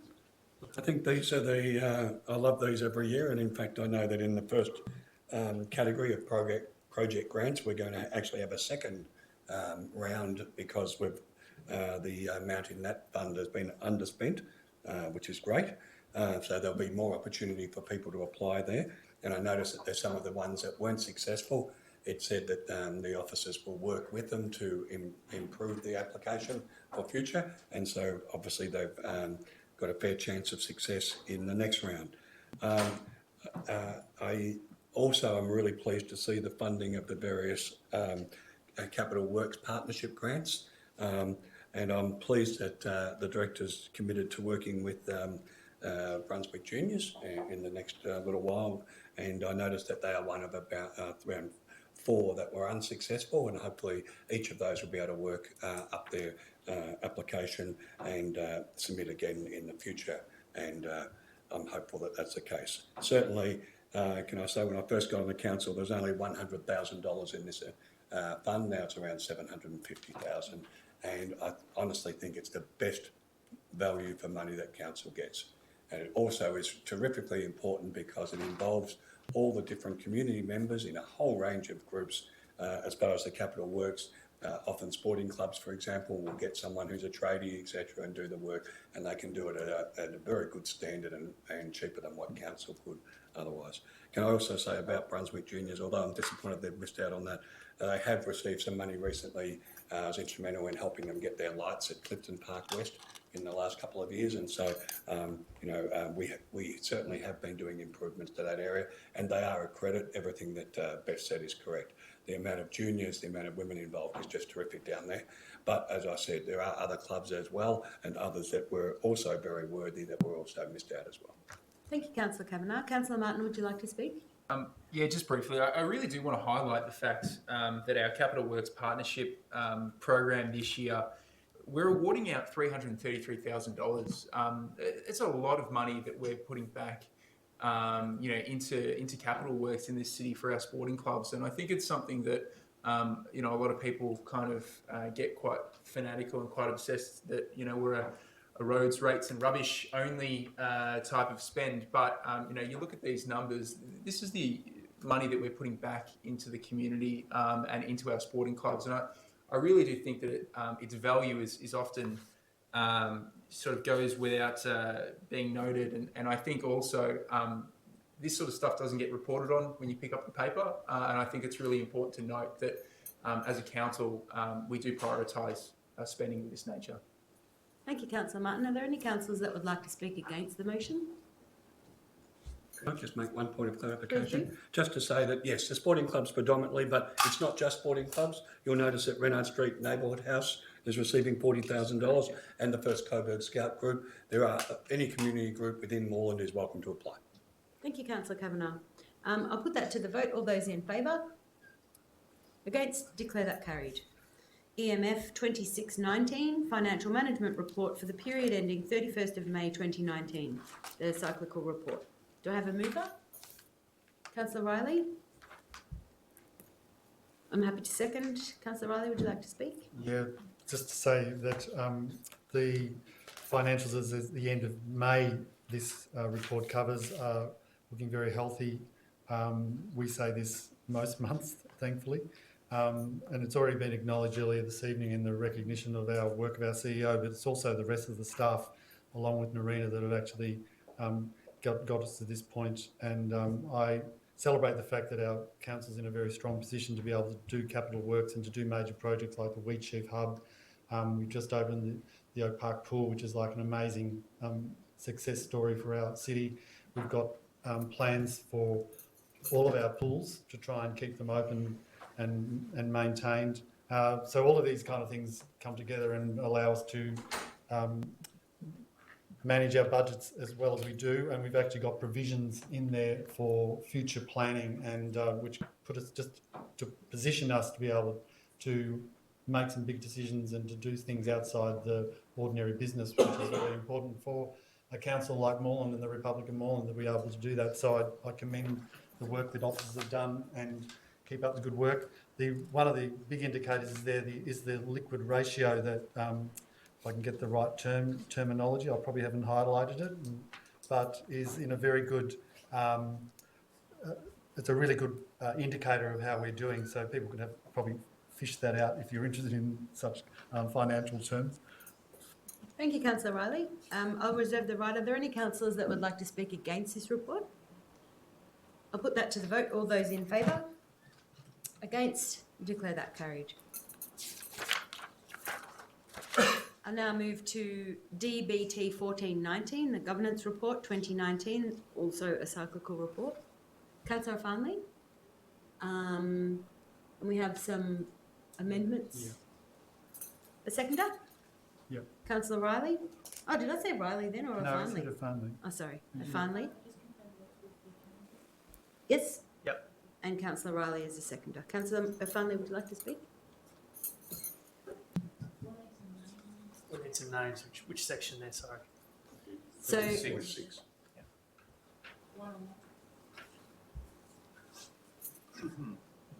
Brunswick, is that Councillor Riley? Are you happy to be on there? he's I know already we're on already, the- there's two, We've got sorry. Councillor Riley and Councillor Dorney, and we also had two councillors who can't make it. So we need at least one more councillor. Right. So, yeah, we're just hoping someone might be able to 25, make let me just, I can that. For the 25th of July. Councillor. Thank you, Councillor. thank you. I'll just quickly speak to it. It's a cyclical governance report. So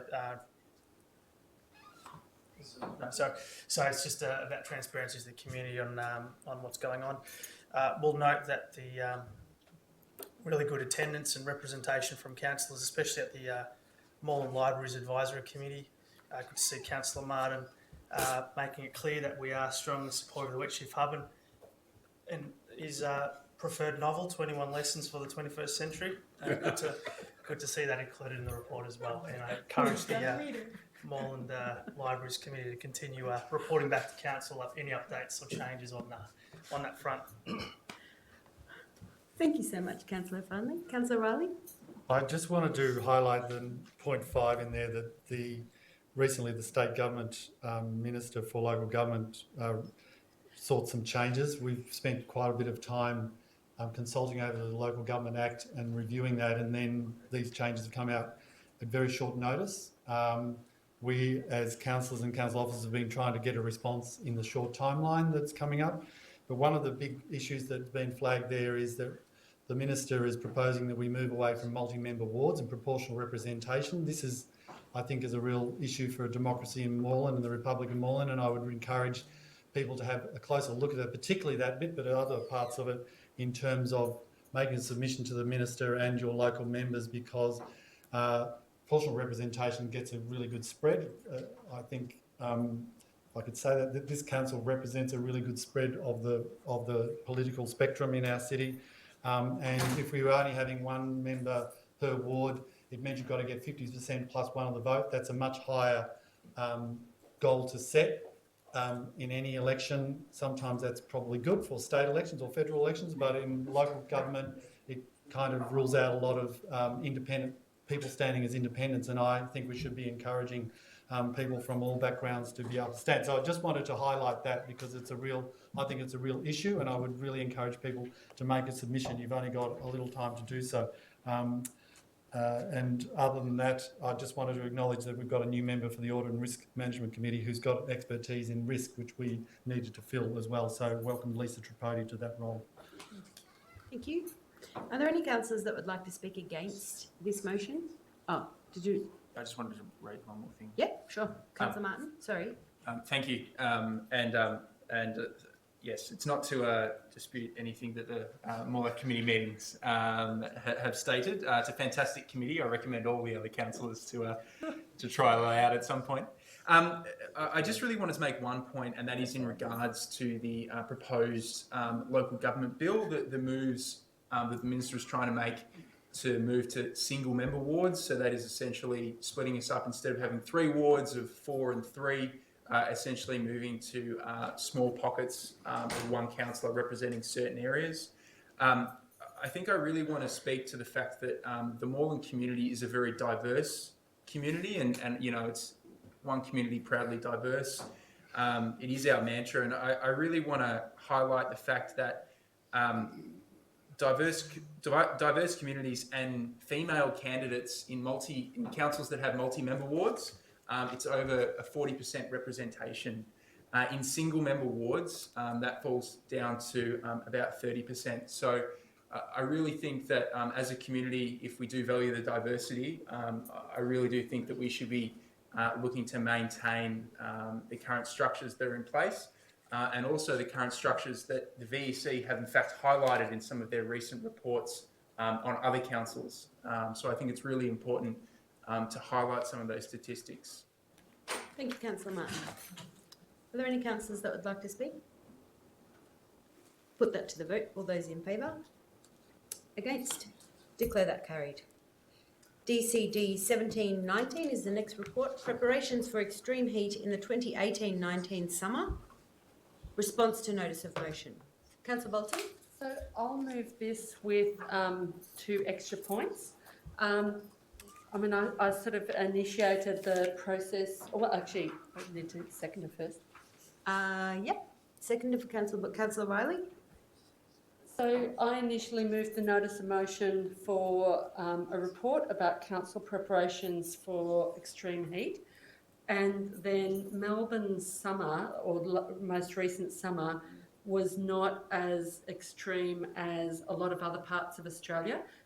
We did have some hot days, some extreme heat days, but it wasn't like, say, the summer in 2014 or the summer that Adelaide had or a lot of other parts of Australia. So I feel that in some ways, some of the information in this report is based on the summer we've just had, but a lot of other parts of Australia had much more extreme summers than we had.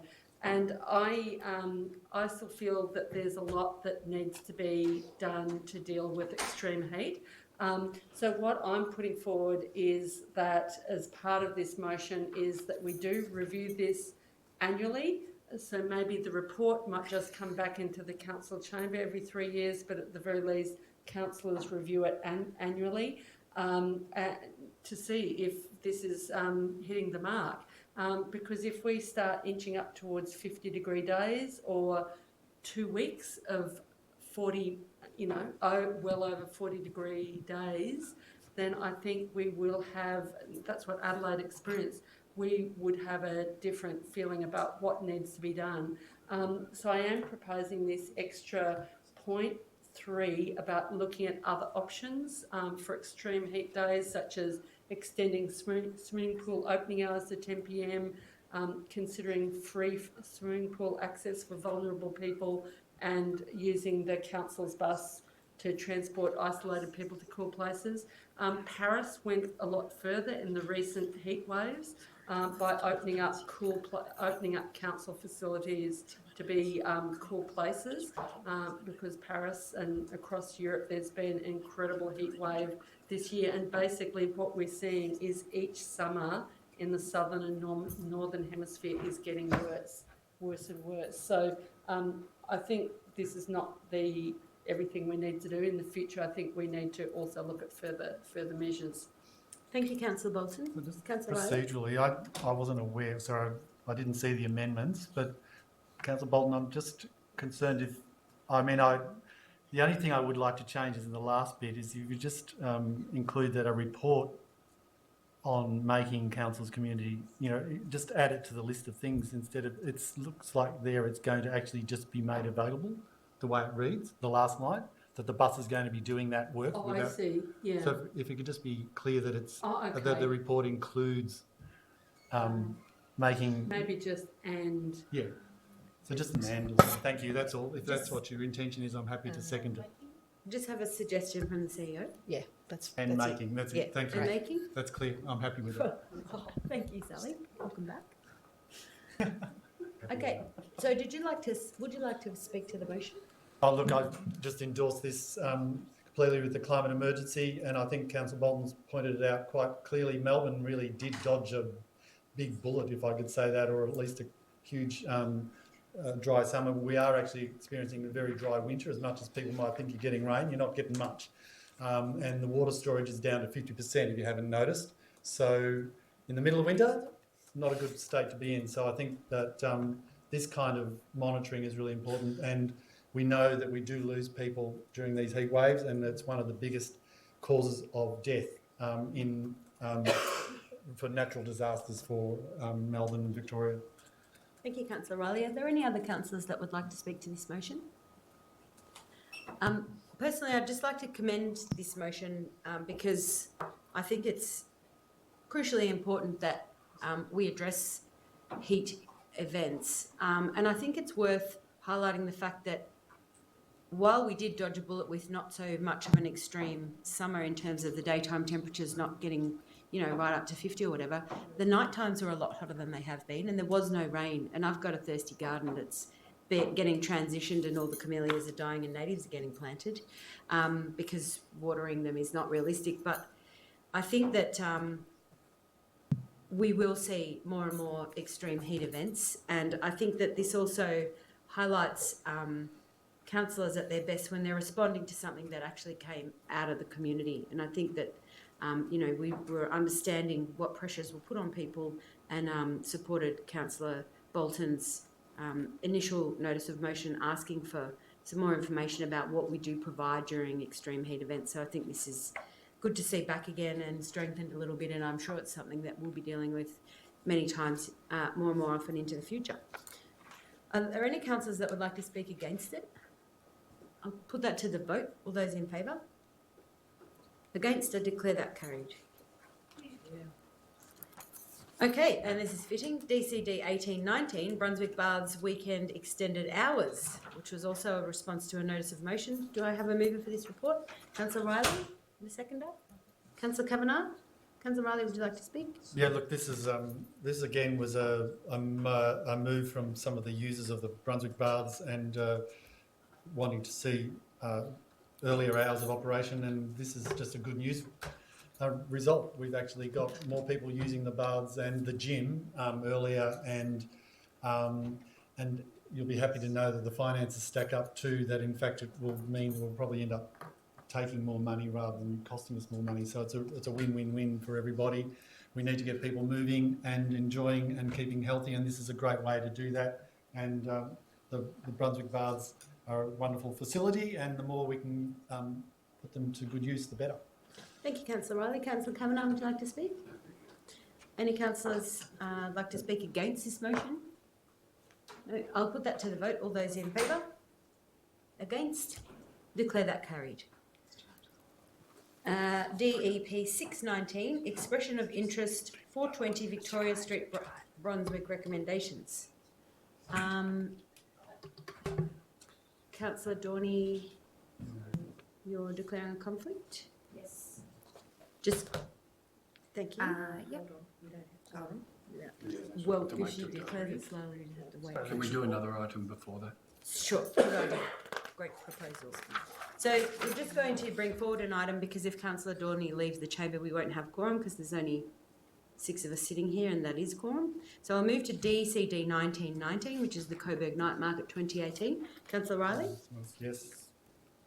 And a seconder? I have a second, I'll speak to it. Councillor Bolton? Thank you.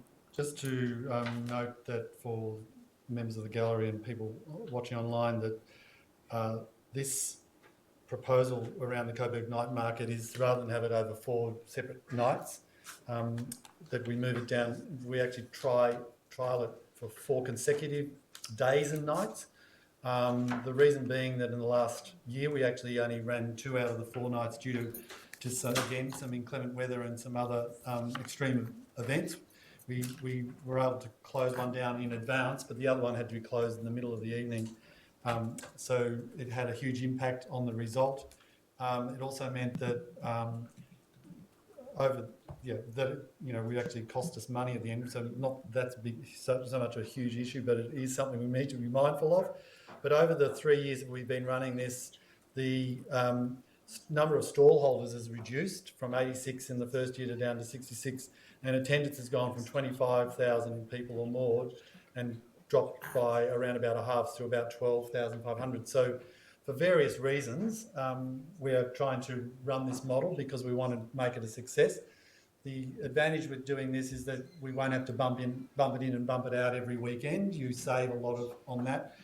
The other point is if we do run it 4 days and we do see inclement or a major heat event, we can actually shift it to another weekend, which might be, given our forecasting efforts, we might actually be able to stage it and restage it if in fact it is going to be bumped by the weather. So even though this is a bit odd, the fact that the level crossing removals are coming through, maybe not for this year, but there might already be some works, but that could be another factor we need to think of in the future when that actually works are happening for people to be able to get to the Coburg night market. So it won't be so much a night market now, it'll actually be running longer in the daytime. So it'll actually give the stallholders a better reason to be there because they'll be able to sell more goods.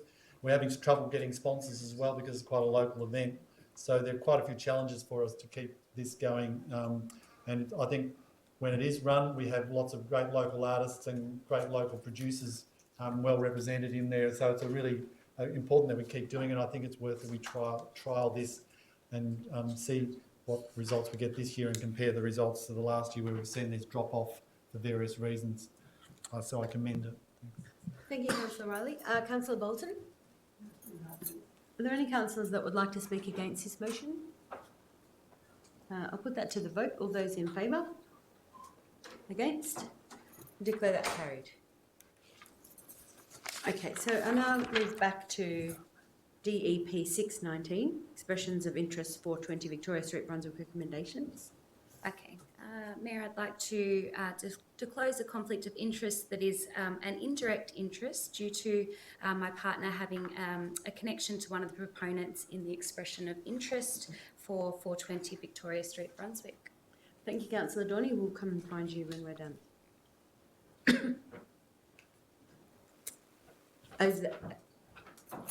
Yeah.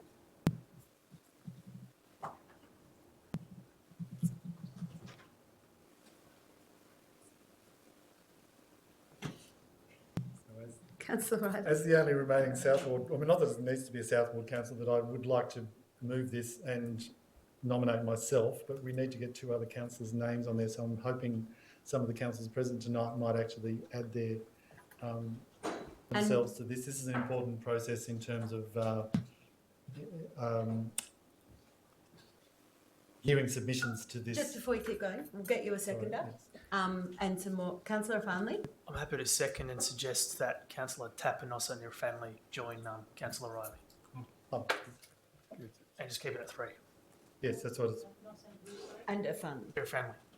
Your family. Happy to be a sub if it needs to be. And Councillor Martin as well. Sorry. It's a chair and 3 is the way it was worded there. So. Yeah, just add as many as we want. Martin. Right, well, we've got a Tapanosa, Farnley and Martin, so we've got those names, and thank you for seconding. The expression of interest for 420 Victoria Street is to do with what some people will be very familiar with, which is a Brunswick Business Incubator. Sometimes, and what we're doing at this stage is actually we've actually called for expressions of interest. We're now looking for a request for proposal from the shortlisted, 3 of the shortlisted people that have submitted to this. So we're wanting to actually go through that process and have the assessment done when they've submitted those to see how they might be able to contribute to the ongoing work of this site and to upgrade it and improve it. There's been a lot of history with this in terms of being able to get control of the building and get leases signed over from the state government and so on, but it's all finally come to this point where we're actually at an exciting position to be able to actually look at how we can support businesses. In the modern parlance, it's actually referred to as startups and so on. So there's a lot of work that we can do in this space, and we need to encourage diversity in business and employment, and this is one way the council's been doing this for, I'm not sure, possibly 18, 19 years. Councillor Kavanagh is nodding his head there. So it's a long time. I remember one of the first Greens councillors was involved in that. Fraser Brindley helped establish and get this initiated a long time ago. So it's a great bit of legacy for the city, and I'm hoping that this will help see it keep going into the future. Thank you, Councillor Riley. Councillor Farley? No. Any councillors like to speak against this motion? Put that to the vote. All those in favour? Against? Declare that carried. So we might find Councillor Dorney, if that's okay. Thanks. Thank you.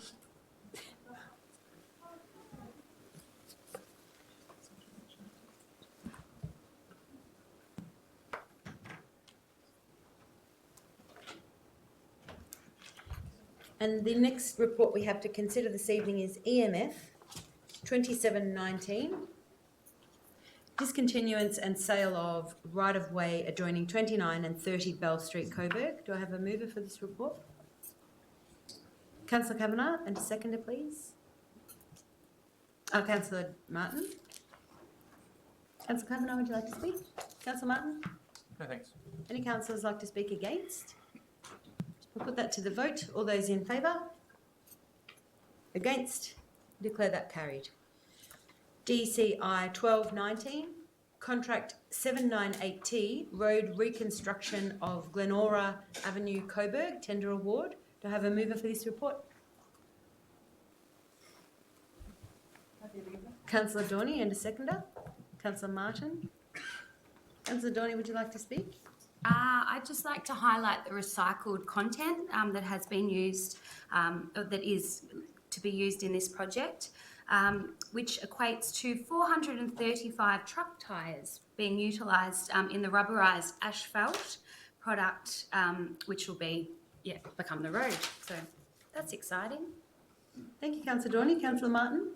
I'd just like to also state that the use of recycled crushed concrete will reduce the need for raw materials by approximately 842 cubic metres.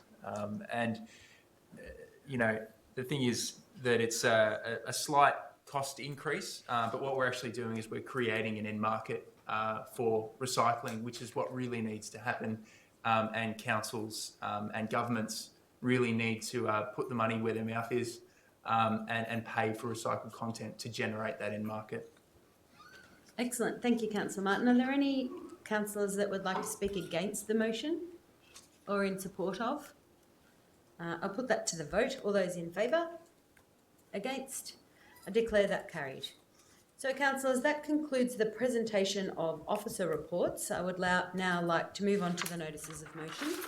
And the first notice of motion that we have this evening is 2819, advocating for better bicycle and pedestrian outcomes with elevated rail lines on the Upfield corridor. Councillor Mark Riley. And a seconder? I've got an amendment which might be suitable. Yep. So, Councillor Dorney, did you just indicate that you're... I'm happy to second. Yep. So, Councillor Dorney, did you want to hear Councillor Bolton's because I amendment? think it will be acceptable. I'd like to add a point D, which would be making the traffic lights at Bell Street and Moreland Road, where they intersect on the Upfield line, pedestrian initiated, and installing pedestrian signals at Munro Street and Reynard Street. Yeah, that's acceptable, thanks. I'm just about to send it through.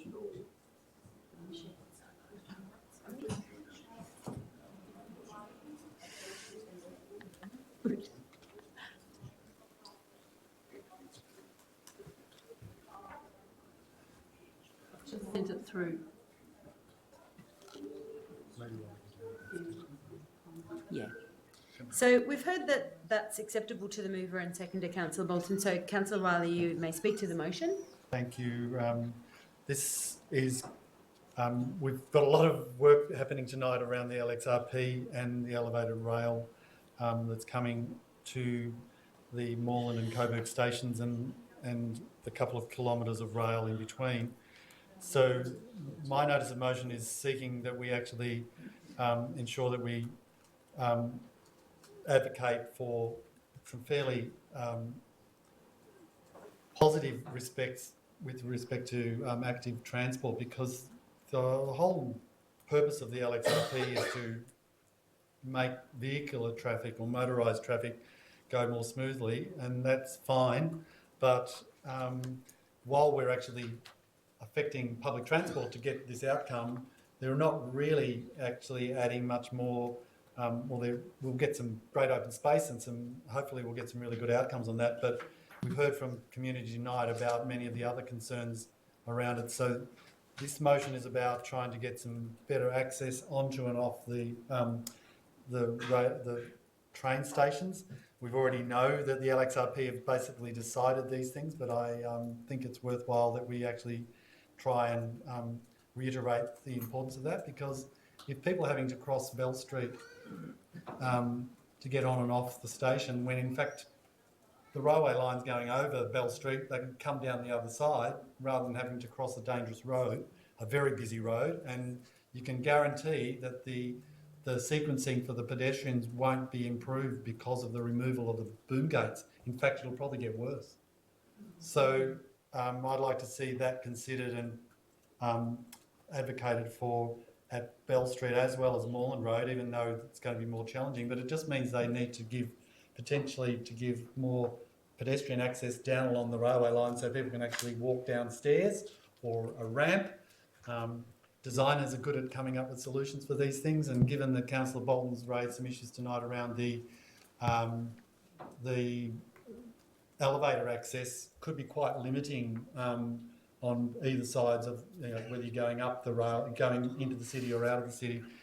Relying on that, they're not proposing escalators, so I think it's another reason why we should be getting much better pedestrian access, and also looking at good alternatives to the lay down sites for where all the construction is going to happen, rather than exposing Gandolfo Park and the trees and things there. There are other spaces we could take over. For example, football fields and soccer fields and things have been appropriated for the 3 months or a bit more to be able to do that, and those sporting clubs are then compensated to go somewhere else and have been given compensation to make up for it. And that's probably less impact on our community than removing important trees and so on. So for all those reasons, I commend this, and the amendment fits very well with the kind of things I've just been talking about around pedestrian and bicycle priority once they get to the crossovers at Reynard, Munro and Bell and Tinning almost, I think. So I'll leave it at that. Thank you, Councillor Riley. Councillor Dorney. I think Councillor Riley has covered it really well. I don't have any additional points. Very supportive of Councillor Bolton's amendments and additional points. And yeah, thank Councillor Riley for this motion. Thank you, Councillor Dorney. Are there councillors that would like to speak against this motion? And any other councillors that would like to speak in support of? I'll put it to the vote. All those in favour? Against? Declare that carried unanimously, please. Notice of motion 2919, plaque for Shane McDermott. Councillor Bolton. That council investigates an appropriate place in Shields Reserve, Brunswick West, to locate a plaque to commemorate Shane McDermott's role in involving the community in advocating for a bird habitat and sitting picnic facilities in the reserve. And Councillor Riley has indicated he'd like to second the motion. Thank you, Councillor Bolton. So my reason for moving this is that Shane McDermott passed away not so long ago, and he was a larger-than-life character, resident of Brunswick West for some years, and he played a major role in getting council to develop Shields Reserve, creating a bird habitat, but also providing seating, which suddenly, as soon as some seating appeared, suddenly people started to stop and socialise in the park, whereas in the past people had just moved through and move on because there was nothing really, nowhere to sit or whatever. He was also someone who was responsible for the campaign to save the Hope Street bus, and some of the locals sort of said to me that it would be really great, given that Shane was the one who really got the council moving to improve Shields Reserve, that we should have some sort of plaque to him in the reserve. And there probably will be some sort of vigil or something in the reserve once council finishes the work on the reserve. But yeah, I think this would be very, very appropriate to recognise the role of a dedicated local activist in getting things for the community. But he mobilised the whole community in Shields Reserve to push for council to do this, and probably council wouldn't have done it if it wasn't for Shane initiating the whole thing. Thank you, Councillor Bolton. Councillor Riley? Yeah, just briefly, I endorse this, knowing Shane and having met him in terms of when I was campaigning to become elected. Shane was a unique person, and Councillor Bolton spoke really well at the memorial service that I was able to get to. And there were also messages from some of our state MPs to just demonstrate the impact that Shane had on people. So he's a big loss to the community, and I think Councillor Bolton's really put it beautifully, the way that he actually brought people together by some of his ideas. They were not radical at all. They're just really sensible and community building. And one of the things I think I'd like to see this council do is actually build on his 509 bus, because it's the crappiest bus service in the city. So that's not an indictment on Shane. That's an indictment on our state government that doesn't invest in buses very well. And we need to get better bus connections so people don't have to park their cars at our stations. We don't have enough car parking for them. So the 509 could be a good way to actually improve that as well. So I'd like us to I'd like to think of a better way to actually celebrate Shane McDermott without having a plaque, but I'm happy to settle for a plaque. That was just what the suggested. I didn't have any better ideas. If anyone else has got a better idea, we will. I mean, I don't know if we should put that in there at this stage, but let's leave it at that. But I just think Shane's a testament to what the Republic of Brunswick is known for, and you know the reason why we have such robust council meetings and question times and the sort of people on this chamber here tonight is because of people like Shane. It makes us a better democracy. It makes us a better council. We're far from perfect, but without that, we would just be much less, lesser city, lesser municipality, lesser community. And he really brought through the community aspect of our city. I really commend this way of recognising the little bit of work that Shane did at this stage of his life, and I'm sure he did lots of other great things. I heard about them at his funeral, or his service, the memorial service. So thank you to Councillor Bolton for moving this notice of motion. Thank you, Councillor Riley. Are there any councillors that would like to speak to this motion? Yeah, just very briefly, just to say, I had the pleasure of knowing Shane as well, and he's a fantastic fella. I think it's a really good, appropriate thing. I think a seat there named after him would be very nice in the park, to be honest. I think it'd be really nice, because I think, with the plaque maybe adjacent to the seat, I think would be really nice, because he did like to sit and watch that park on many occasions. Thank you, Councillor Kavanagh. I'll put that to the vote. All those in favour? Against? Declare that carried. Notice of motion 3019, level crossing designs. Councillor Bolton. So the next one is from me as well. It's for the council to request the Victorian Design Review Panel to provide an independent review of the level crossing removal designs and the upfill line once they're made available. And a seconder, please. Councillor Martin. My reason for putting this forward is the anecdotal evidence that's come to me indicates that where councils have requested that the Victorian Design Review Panel look over the level crossing removals, there's been a better outcome than where councils haven't used this service, which is available to councils. Only councils can ask for this to be done. Ordinary residents are not able to ask for this to be done. So it's really, I think, incumbent on Moreland to try and use this service. Now, I understand there has to be cooperation from the state government, but I certainly think this is really quite important that we do. Thank you, Councillor Bolton. Councillor Martin. No, thank you. Any councillors like to speak against the motion? Or in support of? I'll put that to the vote. All those in favour? Against? Declare that carried unanimously. Notice of motion 3119, phasing out gas in leisure centres. Councillor Bolton? Okay, so this next one is me as well. I'll just read it out and then see if there's a seconder. Councillor Martin has indicated he wants to second. So basically, this report, I was pricked a little bit by a comment that was made. I think might have been in the budget meeting or by a resident from Fawkner, and it's something which I took up when I first got elected to council. When council was on a plan to expand gas cogeneration in the leisure centres. Now that expansion stopped, thankfully, and council's zero carbon Moreland action plan, which is out for public consultation, does have a clause in it relating to phasing out the use of gas in council facilities.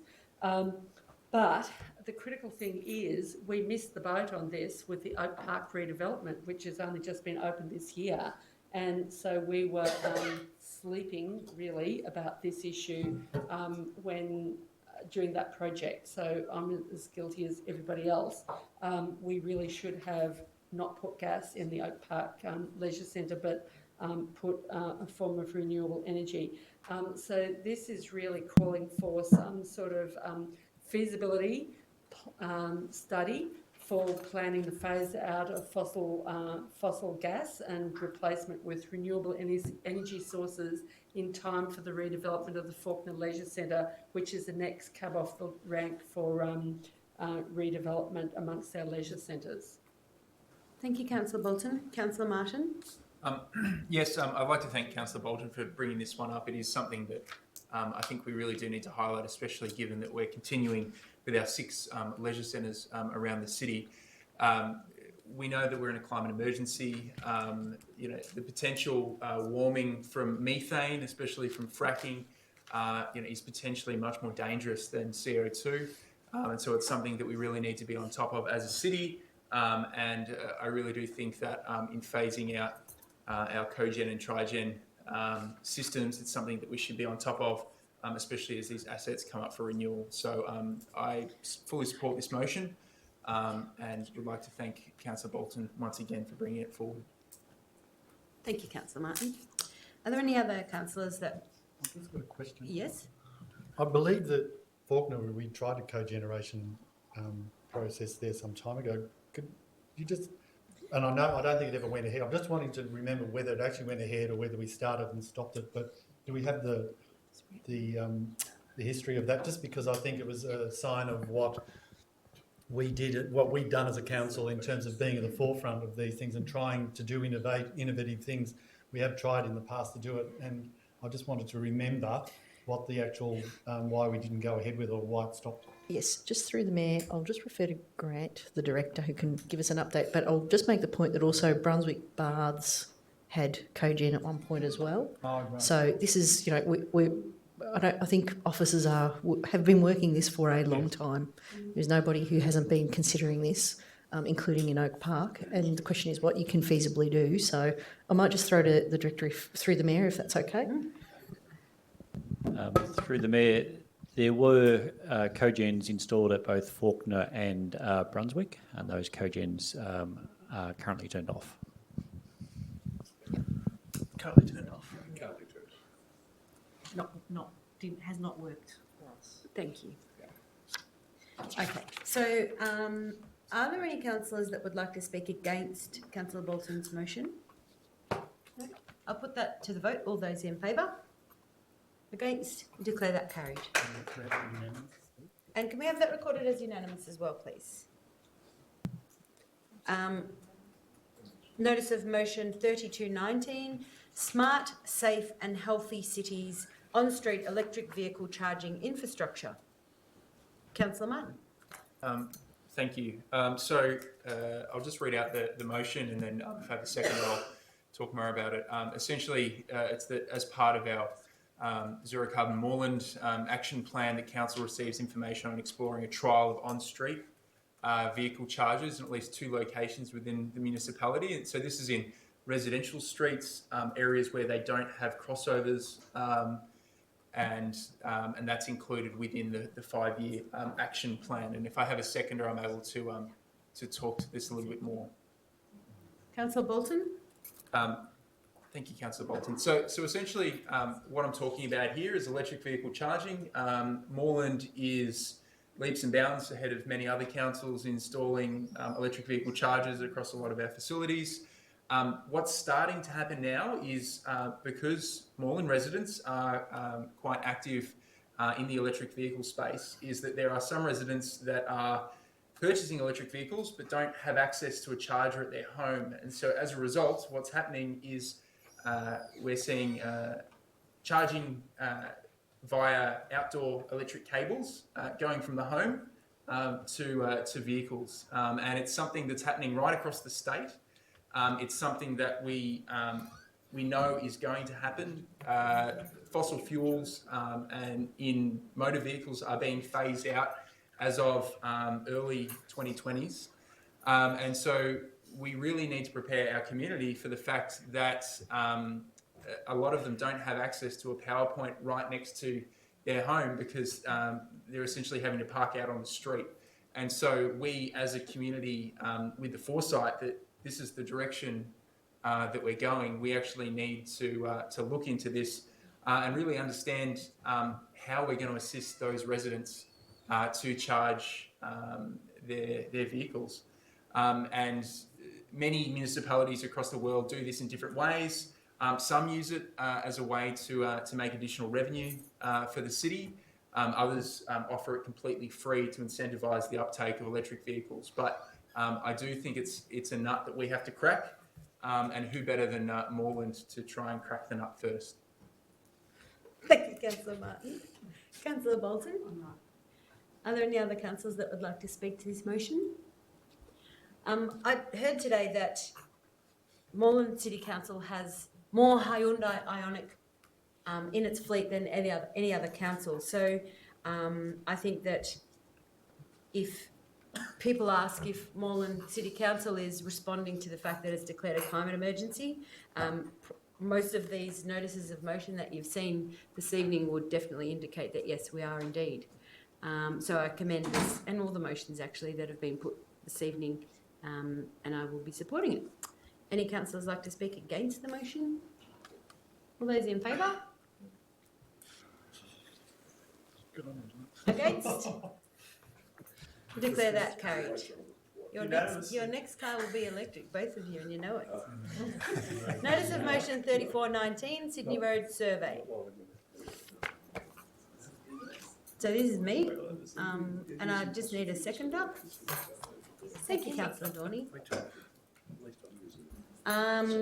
This is very straightforward. All it's doing is acknowledging that in our endeavours to be a responsible council, we are doing our own surveying of the way people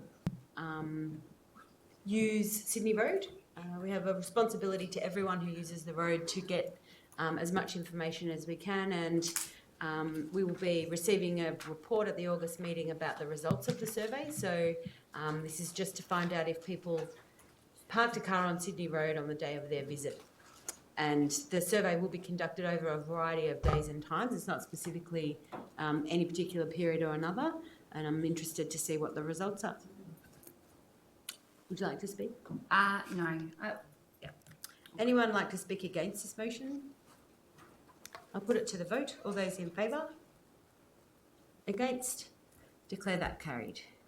The next notice of motion is 3519, advocating further options and trialling shared path diversions, including Sydney Road as a key option during the LXRP project and the second tower development at Jewel Station. Councillor Riley. Thank you. Hopefully people have seen this, but it's I'll just get your second. Sorry. Whatever. Yeah. Councillor Dorney. Thank you, Councillor Dorney. The LXRP seems to be an echo continuing to reverberate around chamber tonight, but I wanted to use this as an opportunity to actually explore active biking options during the closure of the works, and there'll be definitely a 3-month period of works, but there may actually be some other, I assume there may be some other preparatory works either side where there may be some closures as well. So it's just to really use that as an opportunity for our community. The Department of Transport is currently conducting a survey, and I'd encourage people who are interested in Sydney Road and who use it to actually get on there and respond to the survey. We heard from the Department of Transport, formerly known as Vic Roads, they no longer exist, so you won't be hearing that term very often, is running that survey, and we've been working with them on a community consultation throughout last year, and that was suspended around the election, and we've been anticipating that they would come out with some proposals, and the proposal at the moment is this survey, so it's a really important way to engage.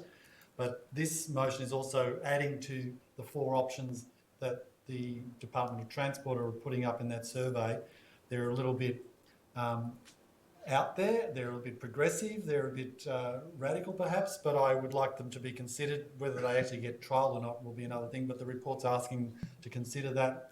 Again, it's kind of reiterating at point 3 or B3 that we gather further data, which I think complements the motion we've just put up. So I think those 2 motions that Councillor Abood just moved and the one that is going up here are doing the same thing. It might actually add to the survey that Councillor Abood's noted. But I think we do need more data to be able to make good decisions on what is going to happen on this transport corridor. It is a Department of Transport corridor responsibility, but there is a lot of interaction and interface with us. And given that dual stations being closed and rerouted for about 18 months, and now the second project there is happening, there's another 18-month closure. We're going to continue, it'll almost be 3 years by the time the shared path reopens. It's really important that we use this as another opportunity, so we can do a trial in the southern part of Sydney Road as well as the sort of Coburg section of Sydney Road. I just think it's an opportunity that we should at least explore and try and advocate for better solutions for our bike users, and particular in this instance. Thank you, Councillor Riley. Councillor Dorney, would you like to speak to the motion? Yeah, so we've got a lot of change happening in this area and along Sydney Road. The Department of Transport they currently have been doing a lot of work with the community, with the co-design, a group co-designing what Sydney Road could look like they have a framework where they look at areas and streets and roads that whether they have high either movement or high place making ability, and places for people to stop and interact and shop essentially as well.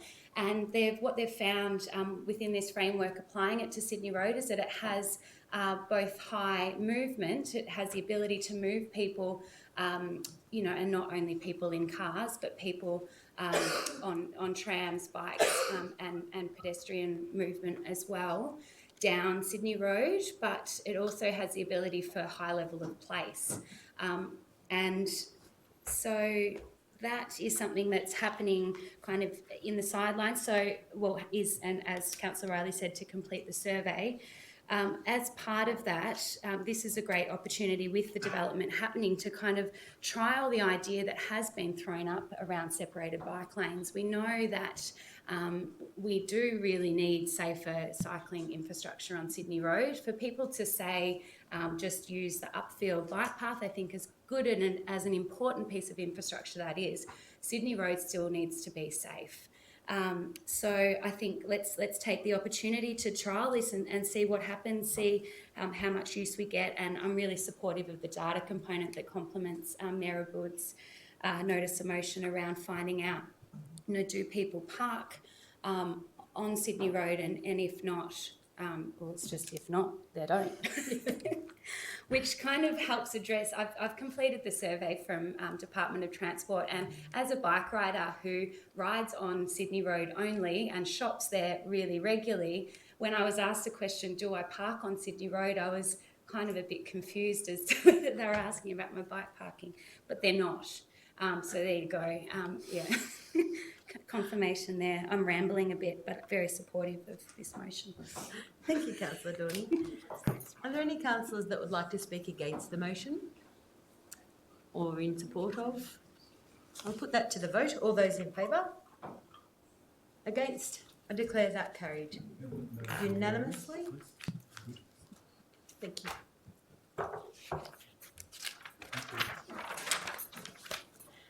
Notice of motion 3619, Progressive Cities, Developing New Working Cities Relationship. Councillor Martin. Yep. So I'd like to move the motion as it's put, except just one minor tweak, and that is changing the word Indigenous to First Nations in part 3 there.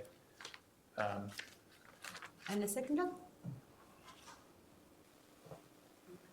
Councillor Riley? Okay, so I'll just outline what this motion is asking for the gallery. Essentially, Moreland City Council, we currently have relationships with 8 sister cities. I think one of the most successful relationships is happening currently between the Aleo district and Timor-Leste, and it's a real fantastic relationship and something that I think we should be really proud of as a city. One of the things that I'm really interested in as a councillor is really building our policy platform, but also engaging staff and really building the knowledge base within our staff. And so I think it's really important that as a council, we look at these sister cities, understanding that the relationship that we've had so far and to definitely honour the relationship that we've had to date with these sister cities. But some of the things I'd really like to understand is what level of policy exchange, what level of interaction have we actually had with our sister cities, and really understanding in particular the officer level of communication between these cities, because I think they are fantastic relationships and you can really get a lot from them. And so as a result of that, I'm proposing that we look at developing working relationships between some new cities. And the point 2 and 3 is referring to point 2, looking to develop a progressive working policy and officer-based relationship with cities that have declared a climate emergency. So other cities that are progressive, like-minded, and really want to have that policy exchange and really want to have that ideas share between councils and between cities. And the second, what I'd like us to look for is looking interstate within our own country. I think we have a hell of a lot that we can learn from our Aboriginal community in Australia. And so really developing that First Nations learning and that connection and seeking to develop some collaboration there with a city within Australia where we can develop those relationships. And so I think it's really important that we explore this, we bring it back to a council chamber with all of the information before us. But I think this space, there are some pretty big opportunities for our community to really build and get that benefit that a true working relationship can bring. Thank you, Councillor Martin. Councillor Riley? Yeah, look, sorry, I feel like I'm talking a bit too much tonight, but I just can't resist to speak about this because I was actually the fortunate recipient of this council's nomination to send me there last week. And I don't wish to speak in detail about that, but except to say that it was an amazing experience. I'll be writing some sort of report and delivering that back because there's a lot to share. So I just wanted to acknowledge that and that I feel very blessed to be the benefit of that because the fact that Councillor Anna-Livia Carly-Hannon has had a baby meant that she would have probably gone had she not been having a baby. So I was very fortunate. And I went with 2 fellow Hume councillors, Joseph High-Will and Karen Sherry. But I just want to reiterate what Councillor Martin was saying, that I was actually able to see and meet people there who were benefiting from it. This started 19 years ago. It's quite distinctly different from the sister cities. 19 years ago, the popular vote for independence or autonomy was taken in August of 2000, was it 1999? I got my years right. And that popular vote, the result of that popular vote saw the TNI, the Indonesian forces, Dili laced, basically demolished Dili as it was then, the main city in Timor-Leste, or what was Timor, East Timor in those days. And the city that we are friends to, or the village, it's actually it's a small town, but it's 10,000 people. But it was also laid waste. I'm getting my W's and L's mixed around. So it's really important. We signed an agreement with the region of Islayu 19 years ago. So next year we'll celebrate the 20th. We hosted the Deputy Administrator just 2 weeks before I went. Mrs. Victoria De Roja, we got to meet her again, and also got to meet her boss. And basically it's Narina, but because democracy hasn't quite come to Islayu yet, they're working on that. We also managed to get to meet their Prime Minister, PM Ruak, on the following day, which is really amazing, and hear him speak and entertain some of the locals there, because there's some really serious stuff going on there, which is around finances, and they rely on the government to do their spending, and the government's been a bit ineffective. So it was great to learn all that, and I just wanted to share a little bit of it tonight, that the government is now reformed, and they've just done some more negotiations to appoint 9 more ministers. There's still 3 outstanding, but all that's holding them up a bit at the moment. Just to finish on a bright note, was I got to meet an 18-month-old organisation called the Islayu Intellectual Association. That intellectual association consists of scholarship recipients and university students who've been funded through the relationship we have there with our Friends of Islayu group.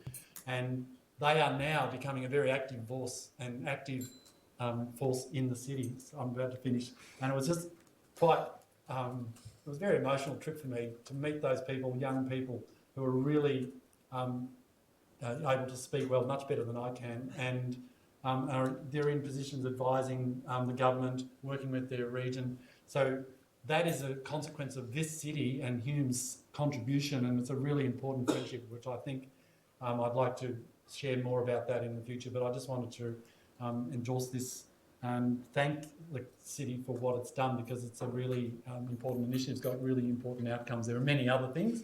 I won't go on. Thank you, Councillor Riley. We look forward to hearing the report. Are there any councillors that would like to speak against this motion? Councillor Kavanagh. I'm going to be consistent, because I think I've supported 2 sister city relationships in the entire time that I've been on council. One of them ALU, because I believe in that, and also Mansfield when the bushfires took place. We had a very good relationship with Mansfield, and many of our staff went up to work in Mansfield while their council officers were firefighters, etc., during the bushfires. So I see that. When I was younger, we had many large families in the area, right? Now I see we've got 8 sister city relations. To me, 8 is already far too many in this time of nuclear families and small families. I don't think we need any more friendship arrangements at all. I think we've got far too many as it is. Thank you, Councillor Kavanagh. Are there any councillors that would like to speak in support of the motion? Councillor Martin, would you like to close the debate? No, I think, well, I will. No, I mean yes. It's been one of those nights, everyone. Right of reply. I think yeah, in this world, you can't have enough friends. But I think what we're really wanting to understand is the working relationship that we have. I think it's fantastic if we have had delegations come in the past, people wanting to become sister cities with Moreland, but I really think there's an opportunity now, and we're seeing it with groups like ICLEI. We're seeing it with a lot of cities around the world are actually standing up and joining together, where their governments at higher levels are currently failing them. And I think it's really important that a lot of progress and a lot of ideas come from cities. And I think it's really important that we develop relationships with some of the other progressive cities, because, you know, there could be a nut that we're trying to crack, and, you know, somebody else somewhere else has likely already done the work. And I think by tapping into some of that knowledge overseas, and also building that connection with our community, and learning from some of the people interstate, I think we have a real opportunity before us. And I think it's something that at least warrants investigation, which is what this report is asking for. Thank you, Councillor Martin. So I'll put that to the vote. All those in favour? Against? Declare that carried. Notice of motion 3719, cladding crisis event hall hire waiver. Thank you, Councillor Bolton. So this is fairly straightforward, just to that council waives the hall hire fees for an event targeted to property owners affected by the cladding crisis on a date to be confirmed, that is to be conducted by the volunteer organisation known as the Builders Collective. Sorry, it's just Builders Collective, not the Builders Collective, at the Coburg Town Hall, to provide property owners with the opportunity to hear from and interact with a range of expert speakers. And then 2, notifies Builders Collective of its decision to waive the hall hire fee and confirms the date of the event. And then 3, promotes Builders Collective event for owners to hear from and interact with a range of expert speakers via its communication channels. So it's fairly straightforward. We have 150 buildings in the city that have been impacted by this crisis, and it's nowhere closer to being resolved. So I think that in all of the things that we do to support community, supporting people to meet and understand better the impacts and potential opportunities regarding this issue is within our remit. And I thank you for your support. Would you like to speak? Yeah. I'd like to speak. I think this is really important. The cladding crisis is a massive, massive disaster. I mean, there are other disasters in the building industry as well. And basically, a lot of people who've been left holding the baby don't necessarily have that much money, but are being demanded of tens of thousands of dollars to remove cladding from buildings that they never asked for cladding to go on. And I really think council needs to promote this event in all spheres of council communication, because I think a lot of people who are living in buildings with cladding, flammable cladding, and feeling quite isolated and not knowing what to do and feeling very panicked. And we need to try and facilitate everybody hearing about this. I think we certainly should support this, and there's probably more we should do, because Moreland is one of the worst affected councils in terms of cladding, and that's especially dangerous given that there's no requirement for buildings below 8 stories to have sprinklers. I mean, some of them do, developers do install sprinklers, but it's not a legal requirement. And so, I mean, that's something that the Firefighters Union is campaigning for, sprinklers to be, legally obligated for developers to install for buildings below 8 stories. So, I mean, this is a serious, serious disaster. Thank you, Councillor Bolton. Are there any councillors that would like to speak against this motion? I'll put that to the vote. All those in favour? Against? Declare that carried unanimously. So that concludes our notices of motion. The notices of rescission is the next item on the agenda, and we don't have any, so I'll move on to foreshadowed items. Councillors, do you have any items you would like to foreshadow that may be the subject of a notice of motion for the next council meeting? No? So I'll move on to the confidential business section. Sorry, urgent business. For members of the gallery and those watching at home, an urgent business item is an item that has arisen since the distribution of the agenda and which cannot be deferred until the next meeting. So this evening we have no urgent business items, and now I will move to confidential business. So I need to close the meeting to the public. So could I please have a motion to close the council meeting to the public? Councillor Kavanagh, and seconder, Councillor Dorney.